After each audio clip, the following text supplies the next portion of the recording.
മറിയം പറഞ്ഞു, എന്റെ ആത്മാവ് എന്റെ രക്ഷകനായ ദൈവത്തിൽ ആനന്ദിക്കുന്നു. ശക്തനായ എനിക്ക് വലിയ കാര്യങ്ങൾ ചെയ്യും. ലൂക്കായുടെ സുവിശേഷത്തിന്റെ 1-ാം അധ്യായത്തിൽ 46-47 വാക്യങ്ങളിലൂടെ പരിശുദ്ധ അമ്മ നമ്മുടെ മുമ്പിൽ കണ്ടുവരികയാണ്. മറിയം പറഞ്ഞ വാക്കാണ്, എന്റെ ചിത്തം എന്റെ രക്ഷകനായ ദൈവത്തിൽ ആനന്ദിക്കുന്നു. മലയാളത്തിൽ 2 വാക്കുകളുണ്ട്. ഒന്ന് ആനന്ദം, 2 സന്തോഷം. ആനന്ദമല്ല സന്തോഷം, സന്തോഷമല്ല ആനന്ദം. സന്തോഷം പുറംലോകം നമുക്ക് വരുന്നതാണ്, ആനന്ദം അകത്തുനിന്ന് തെളിഞ്ഞു വരുന്നതാണ്. ഉദാഹരണം, ഒരു കഷ്ണം വർത്തമി കൊടുക്കുന്ന സന്തോഷം എണ്ണ കനിച്ചു പോയാൽ മനപ്രയാസം. പുത്തൻ തുണി കുടിക്കുന്ന സന്തോഷം ആണിതുണി കീറിപ്പോയോ മനപ്രയാസം. കൊള്ളാവുന്ന പുക പറയുന്ന സന്തോഷം അത് ബോധം താല്പര്യം സങ്കടം. സന്തോഷം തരുന്നവർക്ക് സങ്കടം തരാൻ പറ്റും. പക്ഷെ ആനന്ദമോ ആണി അടിച്ചാലും ആനന്ദം, പാര വളർന്നാലും ആനന്ദം, കുളിച്ചത് കേട്ടാലും ആനന്ദം, അത് ദൈവത്തിന്റെ പരിശുദ്ധാത്മാവിന്റെ സമ്മാനമാണ്. ആനന്ദം പരിശുദ്ധമ്മ ആനന്ദിക്കാൻ ഏതാനും കാരണമുണ്ട്. അമ്മയെ ആനന്ദിച്ചതിന്റെ ഒരു പ്രധാനപ്പെട്ട കാരണമാണ് അമ്മ ദൈവത്തിന്റെ വചനത്തോട് കാണിച്ച 4 പ്രത്യുത്തരങ്ങൾ. പരിശുദ്ധ അമ്മ ദൈവത്തിന്റെ വചനത്തോട് കാണിച്ച 4 പ്രത്യുത്തരങ്ങൾ അമ്മയെ ആനന്ദിച്ചു. എന്തെല്ലാമാണ് അമ്മ കാണിച്ച 4 പ്രത്യുത്തരങ്ങൾ? 1, അമ്മ വചനത്തെ ശ്രവിച്ചു. 2, അമ്മ വചനത്തെ സ്വീകരിച്ചു. 3, അമ്മ വചനത്തെ ധ്യാനിച്ചു. 4, അമ്മ വചനത്തെ മാംസം ധരിച്ചു. ദൈവത്തിന്റെ വചനത്തോട് മറിയം കാണിച്ച 4 പ്രത്യുത്തരങ്ങൾ. ഈ പ്രത്യുത്തരങ്ങൾ നമ്മൾ കാണിക്കുമ്പോൾ നമ്മളും ഇതുപോലെയാകും. പരിശുദ്ധ മാതാവ് 1, അമ്മ വചനത്തെ ധ്യാനിച്ചു, ശ്രവിച്ചു. മലയാളത്തിൽ 2 വാക്കുകളുണ്ട്. 1 ശ്രവിക്കുക, 2 കേൾക്കുക. കേൾവിയും ശ്രവണവും വ്യത്യസ്തമാണ്. രാഷ്ട്രീയ നേതാക്കന്മാരുടെ മുദ്രാവാക്യം ശ്രവിക്കും. ബൈബിൾ കൺവെൻഷനുകൾ, രാഷ്ട്രീയ നേതാക്കന്മാരുടെ പ്രഭാഷണങ്ങൾ നമ്മൾ കേൾക്കും. ധ്യാനപ്രസംഗം നമ്മൾ ശ്രവിക്കും. ഇലക്ഷൻ കാലത്തെ മുദ്രാവാക്യങ്ങൾ കേൾക്കാനുള്ളതാണ്, ദൈവത്തിന്റെ വചനം ശ്രമിക്കാനുള്ളതാണ്. എന്താണ് വ്യത്യാസം?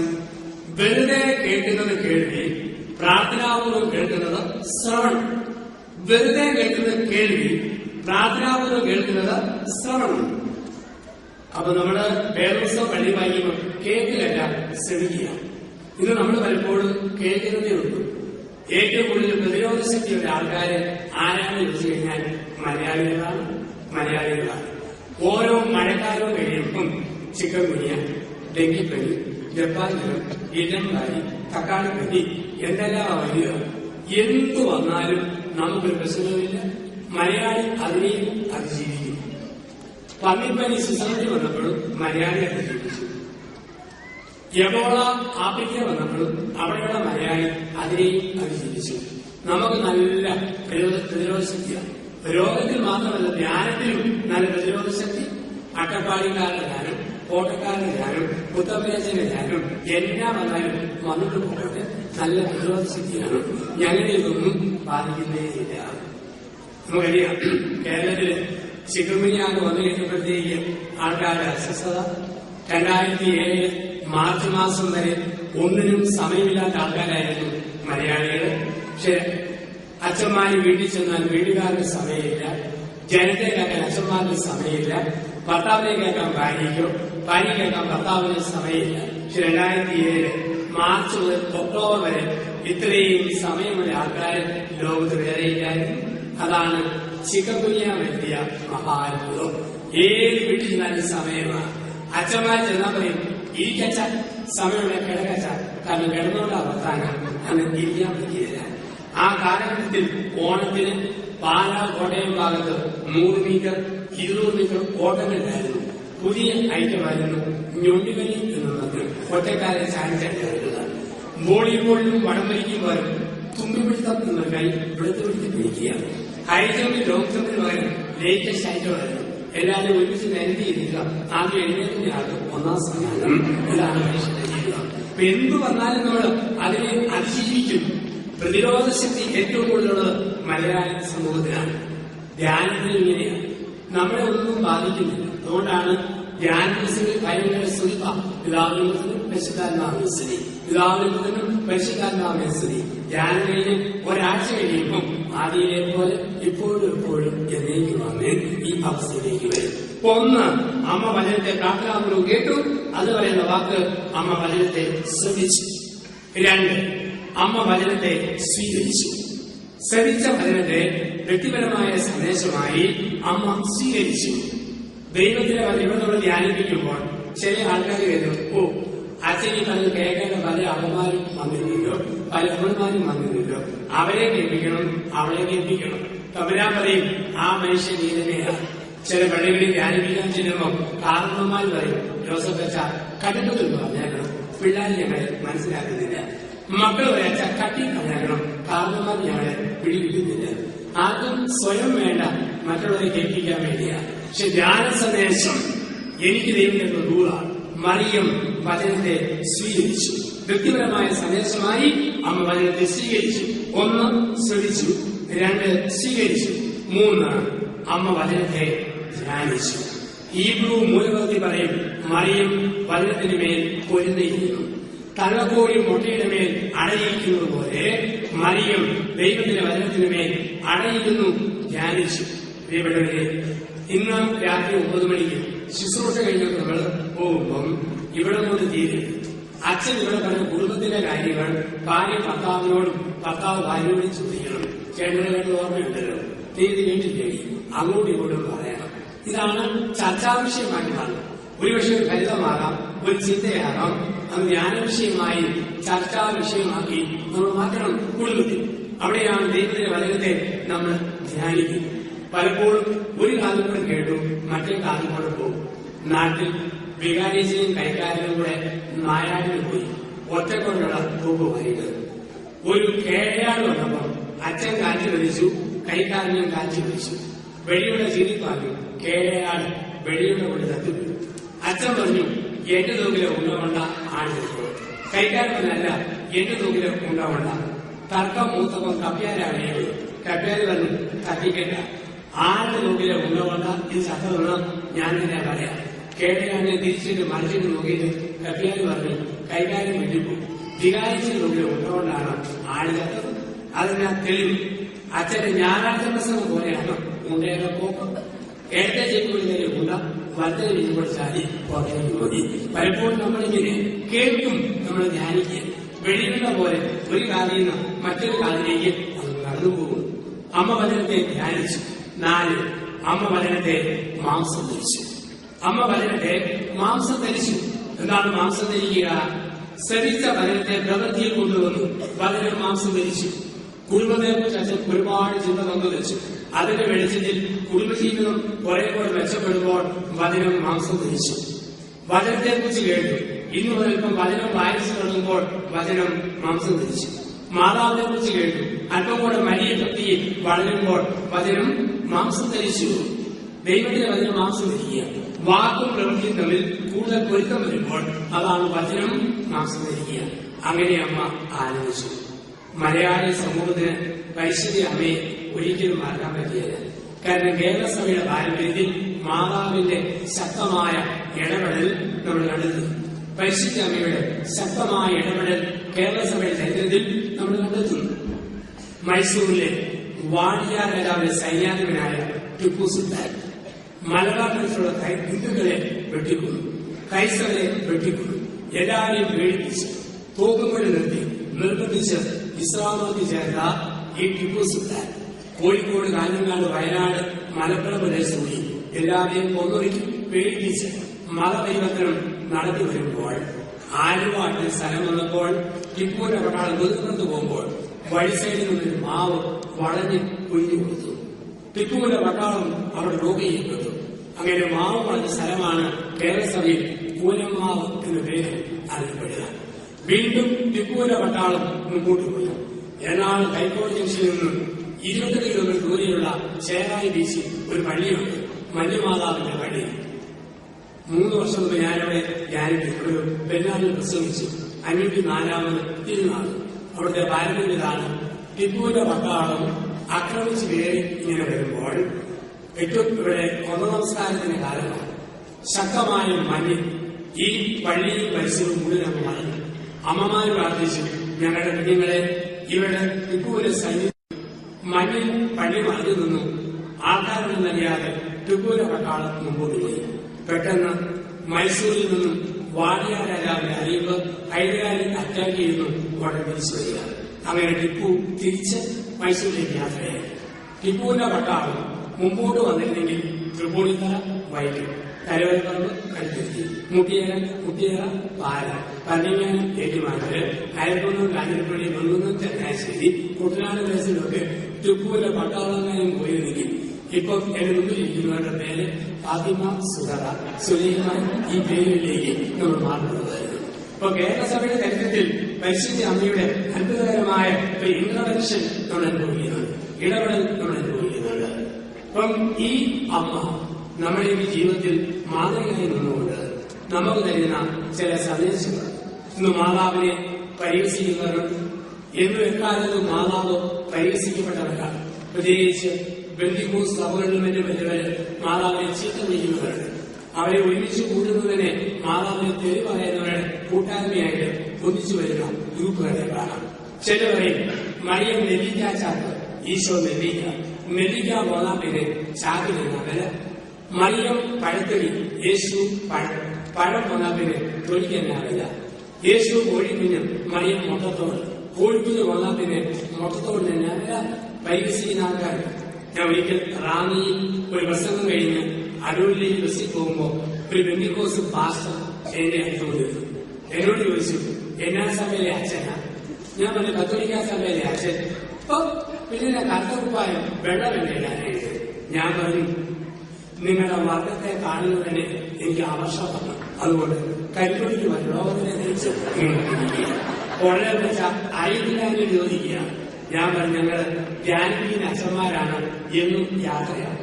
അങ്ങനെ യാത്ര ചെയ്യുമ്പോൾ കുപ്പായം മുഷിഞ്ഞു പോകും. അതുകൊണ്ട് ഏറ്റവും മുഷിഞ്ഞ നമ്മുടെ തുണികൊണ്ട് ലോക ധരിച്ചിട്ടതാണ്. അയ്യോ, കത്തോലിക്കാച്ചനാണ് എനിക്ക് നിങ്ങളെ ചോറും സഹിക്കാൻ പേരും ഞാൻ എന്നാ വെച്ച്. എങ്ങനെ അച്ഛ മറിയം പ്രസവിച്ചിട്ടും കന്യകയായിരിക്കുന്നു? ചൊറിഞ്ഞു തുടങ്ങുകയാണ്. മര്യാദത്തിന്റെ വായിലും വേണമെന്ന് കേൾക്കാനായിട്ട് ഞാൻ പറഞ്ഞു, മറിയത്തിന്റെ കന്യാത്വം മറിയവും ദൈവം കൊണ്ട് നോക്കിക്കോളൂ. പാസ്റ്റർ ഇങ്ങയുടെ സമയപ്പെട്ട പാവപ്പെട്ട പെണ്ണുങ്ങൾ കന്യാത്വം കളയാതെ മര്യാദ കുറച്ചുകൂടെ പറഞ്ഞു പിന്നെ പറയാൻ അതിഥിയുണ്ടല്ലോ ഒരച്ഛനാകുന്ന രീതി. പിന്നെ അങ്ങോട്ട് ഭയങ്കര തുള്ളി ധരിച്ചെടുക്കും. ഇതാണ് വമ്പം ഗ്രൂപ്പ്, ഇതാണ് സത്യം.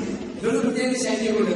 വിറയും ശബ്ദവും അവന്റെ വരവായി എന്ന് പറഞ്ഞു രണ്ട് തുള്ളി നിലനിർക്കും. അതൊക്കെ ചൊടിച്ചുകഴിഞ്ഞ ആരംഭമാണ്. അല്ലാണ്ട് കമലാരായിരിക്കും. പിന്നീട് മാതാവിനെ പരിഹസിക്കുക, ഉച്ചിക്കുക. ഒരു പ്രത്യേക സംസാരം നമ്മൾ പറയും വാടാ. ഇവർക്ക് എപ്പോഴും സഹോദര സഹോദരി ഒരു പ്രത്യേക ഒരു വണ്ണമുള്ള ഭാഷ ബസ്സിനെത്തി കമ്പ്യൂട്ടറിനെ ചേർന്ന് അയാളേക്കാൾ വണ്ണമുള്ള ഒരു ചേട്ടൻ അപ്പുറത്തേക്ക് കുറച്ച് ഈ ചേട്ടൻ അറിയണം.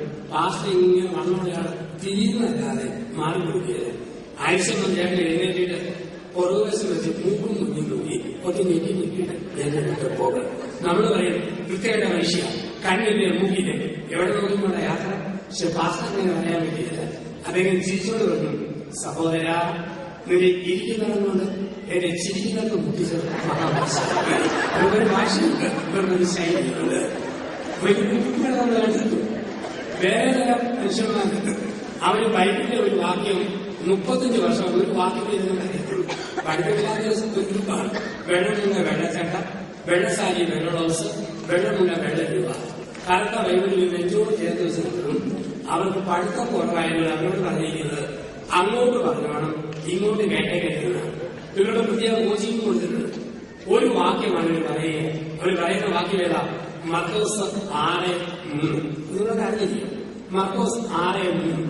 അവിടെയാണ് പറഞ്ഞിരിക്കുക, യേശുവിന്റെ സഹോദരന്മാരായ യാക്കോബും യോസേയും. ഇവര് പറയുന്നത് ചുരുങ്ങിയ പക്ഷം മറിയം 3 പ്രസവിച്ചു.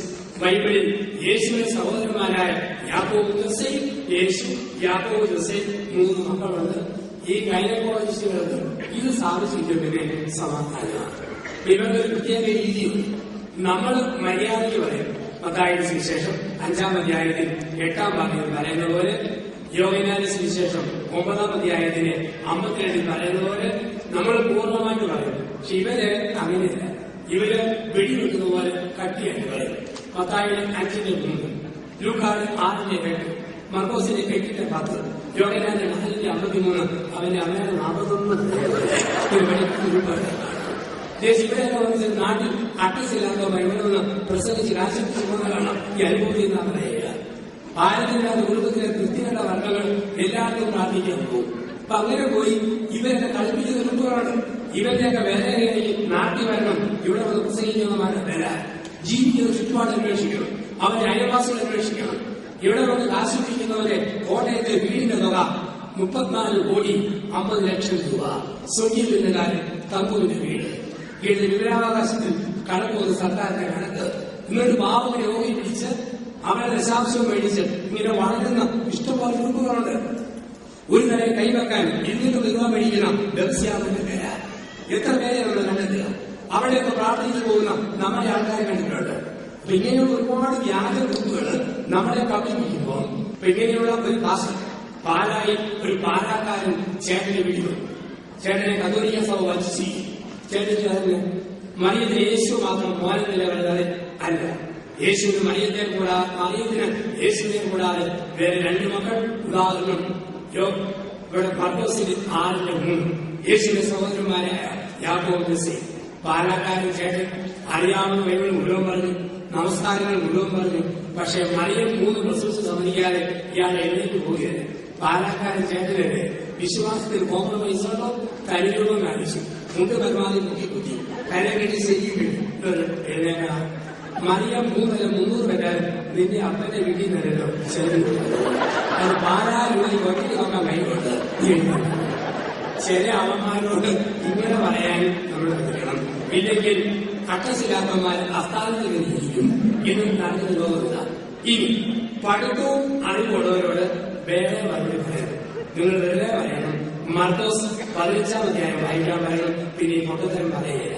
കാരണം മർക്കോസ് 15-ൽ പറയുന്നത് യേശുവിനെ തലച്ച കുരിശുകാരൻ, അവരുടെ സഹോദരനായ യാക്കോബിന്റെ അമ്മയായ സലോമി, ജോസയുടെ അമ്മയായ മറ്റേ മറിയം കൊണ്ടുവരും. യേശുവിന്റെ സഹോദരന്മാര് പറയുന്നവരെ അമ്മമാരുടെ പേര് മാതാവിന്റെ ചേട്ടത്തേരിമാരാണെന്ന് മർക്കോസ് 15-ൽ ഉത്തരം കൊടുത്തിട്ടുണ്ട്. വായന അറിയാവുന്നവർ ഈ ഉത്തരം, വിവരക്കേണ്ടവരോട് പാലാക്കാരൻ ചേട്ടന്റെ ഉത്തരം, ഇത് 2 അത്യാവശ്യമാണ്. ഇപ്പൊ പരിശുദ്ധ അമ്മയ്ക്ക് നമ്മൾ സഭയിൽ സ്ഥാനം കൊടുക്കും. പരിശുദ്ധ അമ്മയെ വിളിക്കുന്നു ആനന്ദിച്ചതാണ്. അമ്മയെ ആനന്ദിക്കാൻ ചില കാരണങ്ങളുണ്ട്. എന്തെല്ലാമാണ് അമ്മ ആനന്ദിച്ചതിന്റെ കാരണങ്ങൾ? ലൂക്കായുടെ സുവിശേഷത്തിൽ അമ്മയെ ആനന്ദിച്ചതിന്റെ 5 കാരണങ്ങൾ അക്കവിട്ട് പഠിപ്പിക്കുന്നു. ഈ രാത്രിയിൽ ഈ 5 കാരണങ്ങൾ ഹൃദയത്തിൽ നമ്മൾ സൂക്ഷിക്കുക. 1, ദൈവം തൊട്ട ജീവിതം. അമ്മയെ ആനന്ദിച്ചതിന്റെ 1-ാമത്തെ കാരണം ദൈവം തൊട്ട ജീവിതമാണ് മാതാവിന്റെ ജീവിതം. ലൂക്കായുടെ സുവിശേഷം 1:26 വാക്യങ്ങൾ. അവിടെയാണ് നമ്മൾ വായിക്കുക. 6-ാം മാസത്തിൽ ജോസഫുമായി വിവാഹം ചെയ്തിരുന്ന മറിയത്തിന്റെ അടുക്കിലേക്ക് ദൈവം തന്റെ ദൂതനായ ഗബ്രിയേലിനെ അയച്ചു. ഗബ്രിയേൽ മംഗളവാർത്ത പറഞ്ഞപ്പോൾ മറിയം പറഞ്ഞു, അപ്രകാരം സംഭവിക്കട്ടെ. അതാണ് മംഗളവാർത്ത കിട്ടിയെന്ന് പറഞ്ഞാൽ ദൈവം തൊട്ടു. പരിശുദ്ധ അമ്മയെ ദൈവം തൊട്ടു, സ്വർഗം തൊട്ടു. എപ്പോഴാ? പ്രാർത്ഥിച്ചപ്പോൾ. നമ്മളോട് പോയിരുന്നു ആനന്ദിക്കണോ? ദൈവത്തിന് തൊടാൻ വേണ്ടി നമ്മളെ വെച്ചു കൊടുക്കണം. നമ്മളെ ദൈവം തൊടുന്നത് കുടുംബ പ്രാർത്ഥന, വ്യക്തിപരമായ പ്രാർത്ഥന, വിശുദ്ധ കുർബാന, വിശുദ്ധ കുമ്പസാരം, ബൈബിൾ വായന. ഈ സമയത്ത് ദൈവം നമ്മളെ തൊടുകയാണ്. നമ്മുടെ ജീവിതം ദൈവത്തിന് തൊടാനായിട്ട് വെച്ചു കൊടുക്കണം. ദൈവം തൊട്ടോ ആനന്ദം. കാരണം ദൈവം തൊട്ടു പിന്നെ നിരാശയില്ല, പരാതിയില്ല, അവർക്ക് ആനന്ദം മാത്രമേ ഉള്ളൂ. തമ്പുരാൻ തൊട്ടവർക്ക് ആനന്ദം മാത്രം. അതുകൊണ്ട് ദൈവം തൊട്ടവർ ഉറപ്പുണ്ട്, ഈ ലോകത്തൊന്നും സ്ഥിരമായിട്ടില്ല. സൽപ്പേര് കടന്നുപോകും, ദുഷ്പേര് കടന്നുപോകും, രോഗം കടന്നുപോകും, ആരോഗ്യം കടന്നുപോകും, സമ്പത്ത് കടന്നുപോകും, ദാരിദ്ര്യം കടന്നുപോകും, ജോലി കടന്നുപോകും, ജോലിയില്ലായ്മ കടന്നുപോകും, മക്കൾ കടന്നുപോകും. നമ്മൾ വാടകയിലെ താമസക്കാരാണ്. ഒന്നിനെ കുറിച്ച് പരാതിയും തീരുവില്ല, എല്ലാം കടന്നുപോകും. അതാണ് ഉൽപ്പത്തി പുസ്തകം 2:15. ദൈവമായ കർത്താവ് ആദ്യം ഹൗവയെ സൃഷ്ടിച്ചു. ഏത് തോട്ടത്തിൽ എത്തിയിട്ട് പറഞ്ഞു, ആദം ഹൗവ നിങ്ങൾ ഏത് തോട്ടത്തിന്റെ സൂക്ഷിപ്പുകാരും കാവൽക്കാരുമാണ്. ഏത് തോട്ടത്തിന്റെ സൂക്ഷിപ്പുകാരും കാവൽക്കാരുമാണ്, ഉടമസ്ഥരല്ല. നമ്മളിവിടെ സൂക്ഷിപ്പുകാരും കാവൽക്കാരും. ഇവിടെ കുവൈറ്റിൽ നിന്ന് പണിയെടുത്ത് കഷ്ടപ്പെട്ട് കാശുണ്ടാക്കി നാട്ടിൽ 2015 ഏപ്രിൽ മാസത്തിൽ ഒരു വീട് പൂർത്തിയാക്കി നമ്മൾ രക്ഷിക്കുന്നു. മനോഹരമായ വീട്. പക്ഷെ ഒരു കാര്യം ഓർത്തോണം, 100 വർഷം കഴിയുമ്പോൾ 2115 ഏപ്രിൽ 6 നിങ്ങളെ കണ്ടിട്ടില്ലാത്ത ഒരു കൂട്ടര് ആ പേരേക്ക് താമസിക്കും. ഇവിടെ കണ്ട് കഷ്ടപ്പെട്ട് വളർത്താൻ ഓർക്കണം. 2115 നിങ്ങളെ അറിയില്ലാത്ത ആൾക്കാര് അവിടെ താമസിക്കും. കെട്ടിവന്ന മരുമക്കളും നിങ്ങളുടെ മക്കളുടെ മക്കളും. നമ്മൾ നാട്ടിലെ സൂര്യയിൽ പതിരമായിട്ട് വിശ്രമിക്കുന്നു. വീട്ടിൽ അവർ സുഖമായിട്ട് TV കണ്ട് ആഘോഷമായിട്ട്. അപ്പൊ നമുക്ക് തോന്നുക, നമ്മൾ പണ്ട പേരയല്ലേ ഈ മക്കളെ ഓർമ്മിക്കാം. രാത്രി 12 മണിക്ക് പ്രേതമായിട്ട് ശവത്തോടെ നിന്നിട്ട് വീടിന്റെ വാതിൽ ചെന്ന് കോഴികളിക്കും.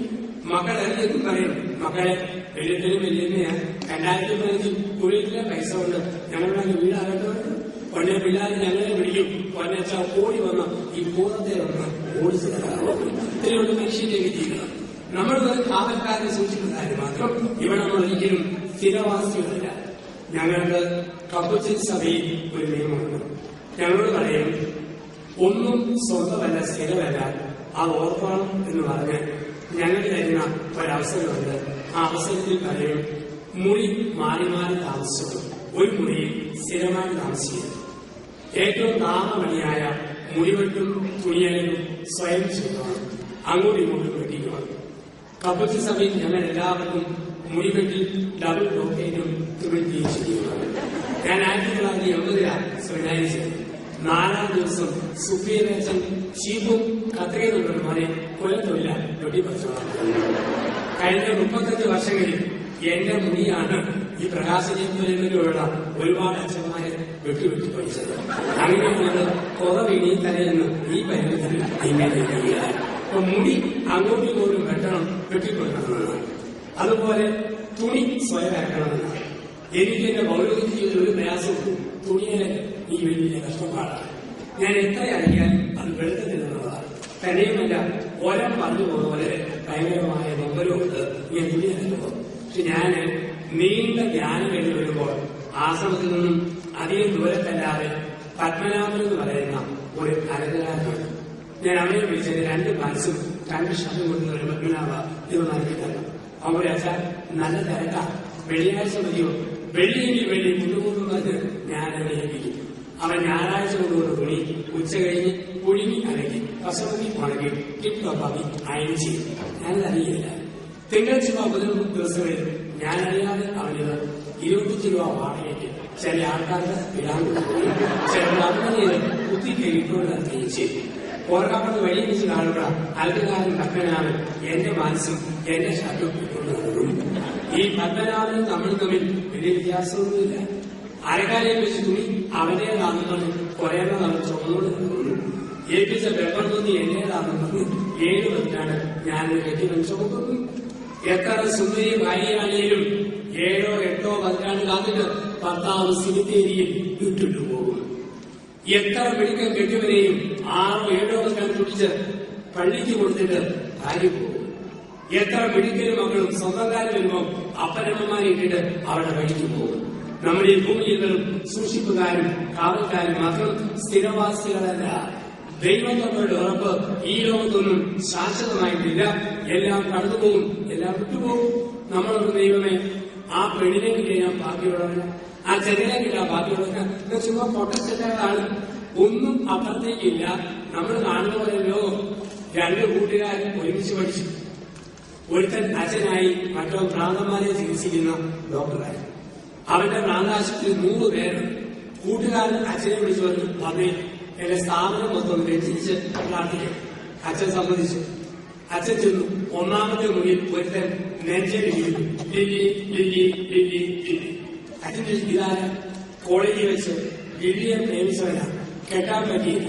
പ്രേമനൈരേശം വട്ടുപിടിച്ചത്. അപ്പൊ എപ്പോഴും ലില്ലി ലില്ലി ലില്ലി. അച്ഛനോട് ഗതികെട്ട മനുഷ്യൻ, പാവം. 2 മണിക്കൂർ കാര്യം അവസാന മുറി വന്നപ്പോൾ ഒരുത്തൻ ജലക്കപ്പിൽ തലയടിച്ച് പൊടിച്ച് ചോര വീഴുന്നു. അജിതാര ഇത് അവളെ കെട്ടിയവന്റെ ഇപ്പോഴത്തെ അവസ്ഥ. എല്ലാം കടന്നു പോകും, എല്ലാം മുറ്റിട്ട് പോകും. അത് അപ്പോഴത്തേക്ക് ജീവിതത്തോട് ഓർമ്മിക്കുക. അപ്പൊ നമ്മൾ വെറും കാവൽക്കാരൻ സൂക്ഷിക്കുകയായിരുന്നു. അവിടെ കിട്ടിയാൽ കൊള്ളായിരുന്നു, അവരെ കിട്ടിയാൽ കൊള്ളാതായിരുന്നു. ഒരിക്കലും ഓർത്തേക്കരുത്. നമ്മൾ ഈ ഭൂമിയിൽ വെറും സൂക്ഷിപ്പുകാരും കാവൽക്കാരും മാത്രം. ചില രീതിയും അച്ഛനത്ത് ബാക്കി വരാം. ഞങ്ങൾ അച്ഛനാവാൻ പറയാൻ വയ്യായിരുന്നു. എന്ത് രസമായിരുന്നു. അപ്പൊ ഞാന് ചിലപ്പോൾ അച്ഛന്മാരുടെ ഉപ്പോ പെണ്ണ് കെട്ടിയാൽ മതിയായിരുന്നു. വലിയ ഒറ്റയ്ക്ക് ഇരിക്കലായിരുന്നു. തുണി അഞ്ച് കിട്ടിയത്, കാപ്പൂരി അഞ്ച് കിട്ടിയത്, പഞ്ചായത്ത് നിരത്ത് കിട്ടിയത്. ഈ ഓർമ്മകൾ കരുത്. നമ്മളെല്ലാം വിട്ടിട്ടു പോകുന്ന വെറും സൂക്ഷിപ്പുകാരും വെറും കാവൽക്കാരും മാത്രം. ഇംഗ്ലണ്ടിലെ പ്രശസ്തനായ സുവിശേഷ പ്രഘോഷകൻ T.L. മൂഡി ആഫ്രിക്കയിൽ പോയി അദ്ദേഹം 5 വർഷക്കാലം പ്രസംഗിച്ചു. അനേകം കർത്തവരെ ക്രിസ്തുവഴിയിലേക്ക് കൊണ്ടുവന്നു. അവസാനം അദ്ദേഹം ഇംഗ്ലണ്ടിലെ ലിവർപൂളിലേക്ക് പോയി കപ്പലിൽ കയറുമ്പോൾ ഒരുപാട് സഹയാത്രക്കാര് വെടിമറിഞ്ഞ് സ്വറ പറഞ്ഞ് കഥ പറഞ്ഞിട്ടുണ്ട്. അദ്ദേഹം ഓർത്തു, ഇംഗ്ലണ്ടിൽ വന്ന് കപ്പലിറങ്ങുമ്പോൾ എന്നെയും കാത്ത് ഒരുപാട് പേരുകൾ. അദ്ദേഹം പ്രതീക്ഷയോടെ കപ്പലിൽ നിന്നു. പക്ഷെ ലിവർപൂളിൽ കപ്പലിറങ്ങിയപ്പോൾ അദ്ദേഹത്തെ കാത്തിരിക്കാൻ ആൾക്കാര് ആയിരുന്നില്ല. അദ്ദേഹത്തിന് നെഞ്ചുകൊണ്ടിപ്പോയി. ആരും സന്ദേശം വിധി വന്നിട്ടില്ല. അവിടെ മുട്ടുകുത്തിയ മൂടി എന്ന പ്രഘോഷകൻ കരങ്ങളിൽ വിളിച്ച് മുട്ടുകുത്തി പറഞ്ഞു, ക്രിസ്തുവേ, നിനക്ക് വേണ്ടി ആഫ്രിക്കയിൽ ആയിരങ്ങളെ ആത്മാക്കളെ നേടി തിരിച്ച് എന്റെ സ്വന്തം നാട്ടിൽ എന്റെ സ്വന്തം വീട്ടിൽ വന്നപ്പോൾ എന്നെ കാത്തിരിക്കാൻ ആരും ഇല്ലാതെ പോയത്. തൊട്ടത്തിൽ അസീരി വഴി അല്ലയോ ഗുണനായ മനുഷ്യ, ആരാ നിന്നോട് പറഞ്ഞ് നീ നിന്റെ സ്വന്തം വീട്ടിലെത്തിയത്?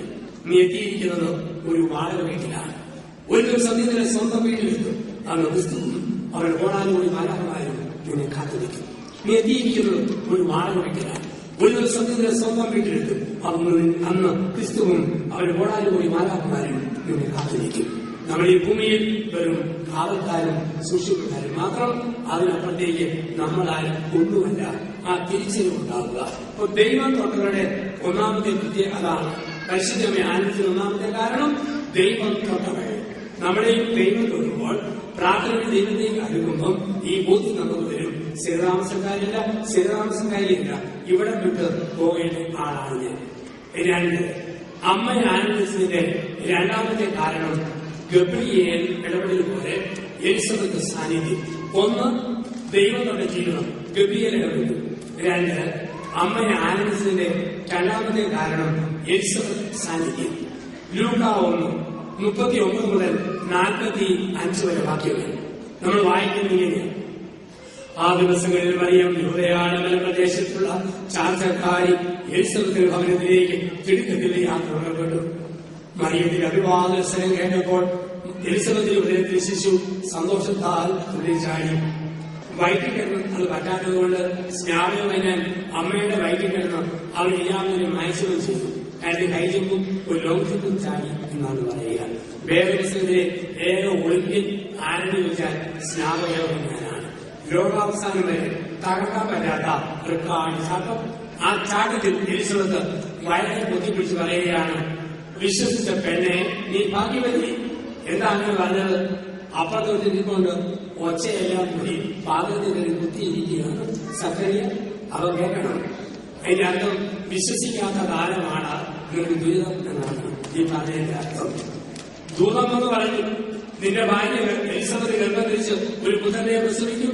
സകയെ ചോദിച്ചു, ഇതെങ്ങനെ ഒക്കും? ദൂതം ചോദിച്ചു, പിന്നെ എന്നാ ഒപ്പുണ്ടാ?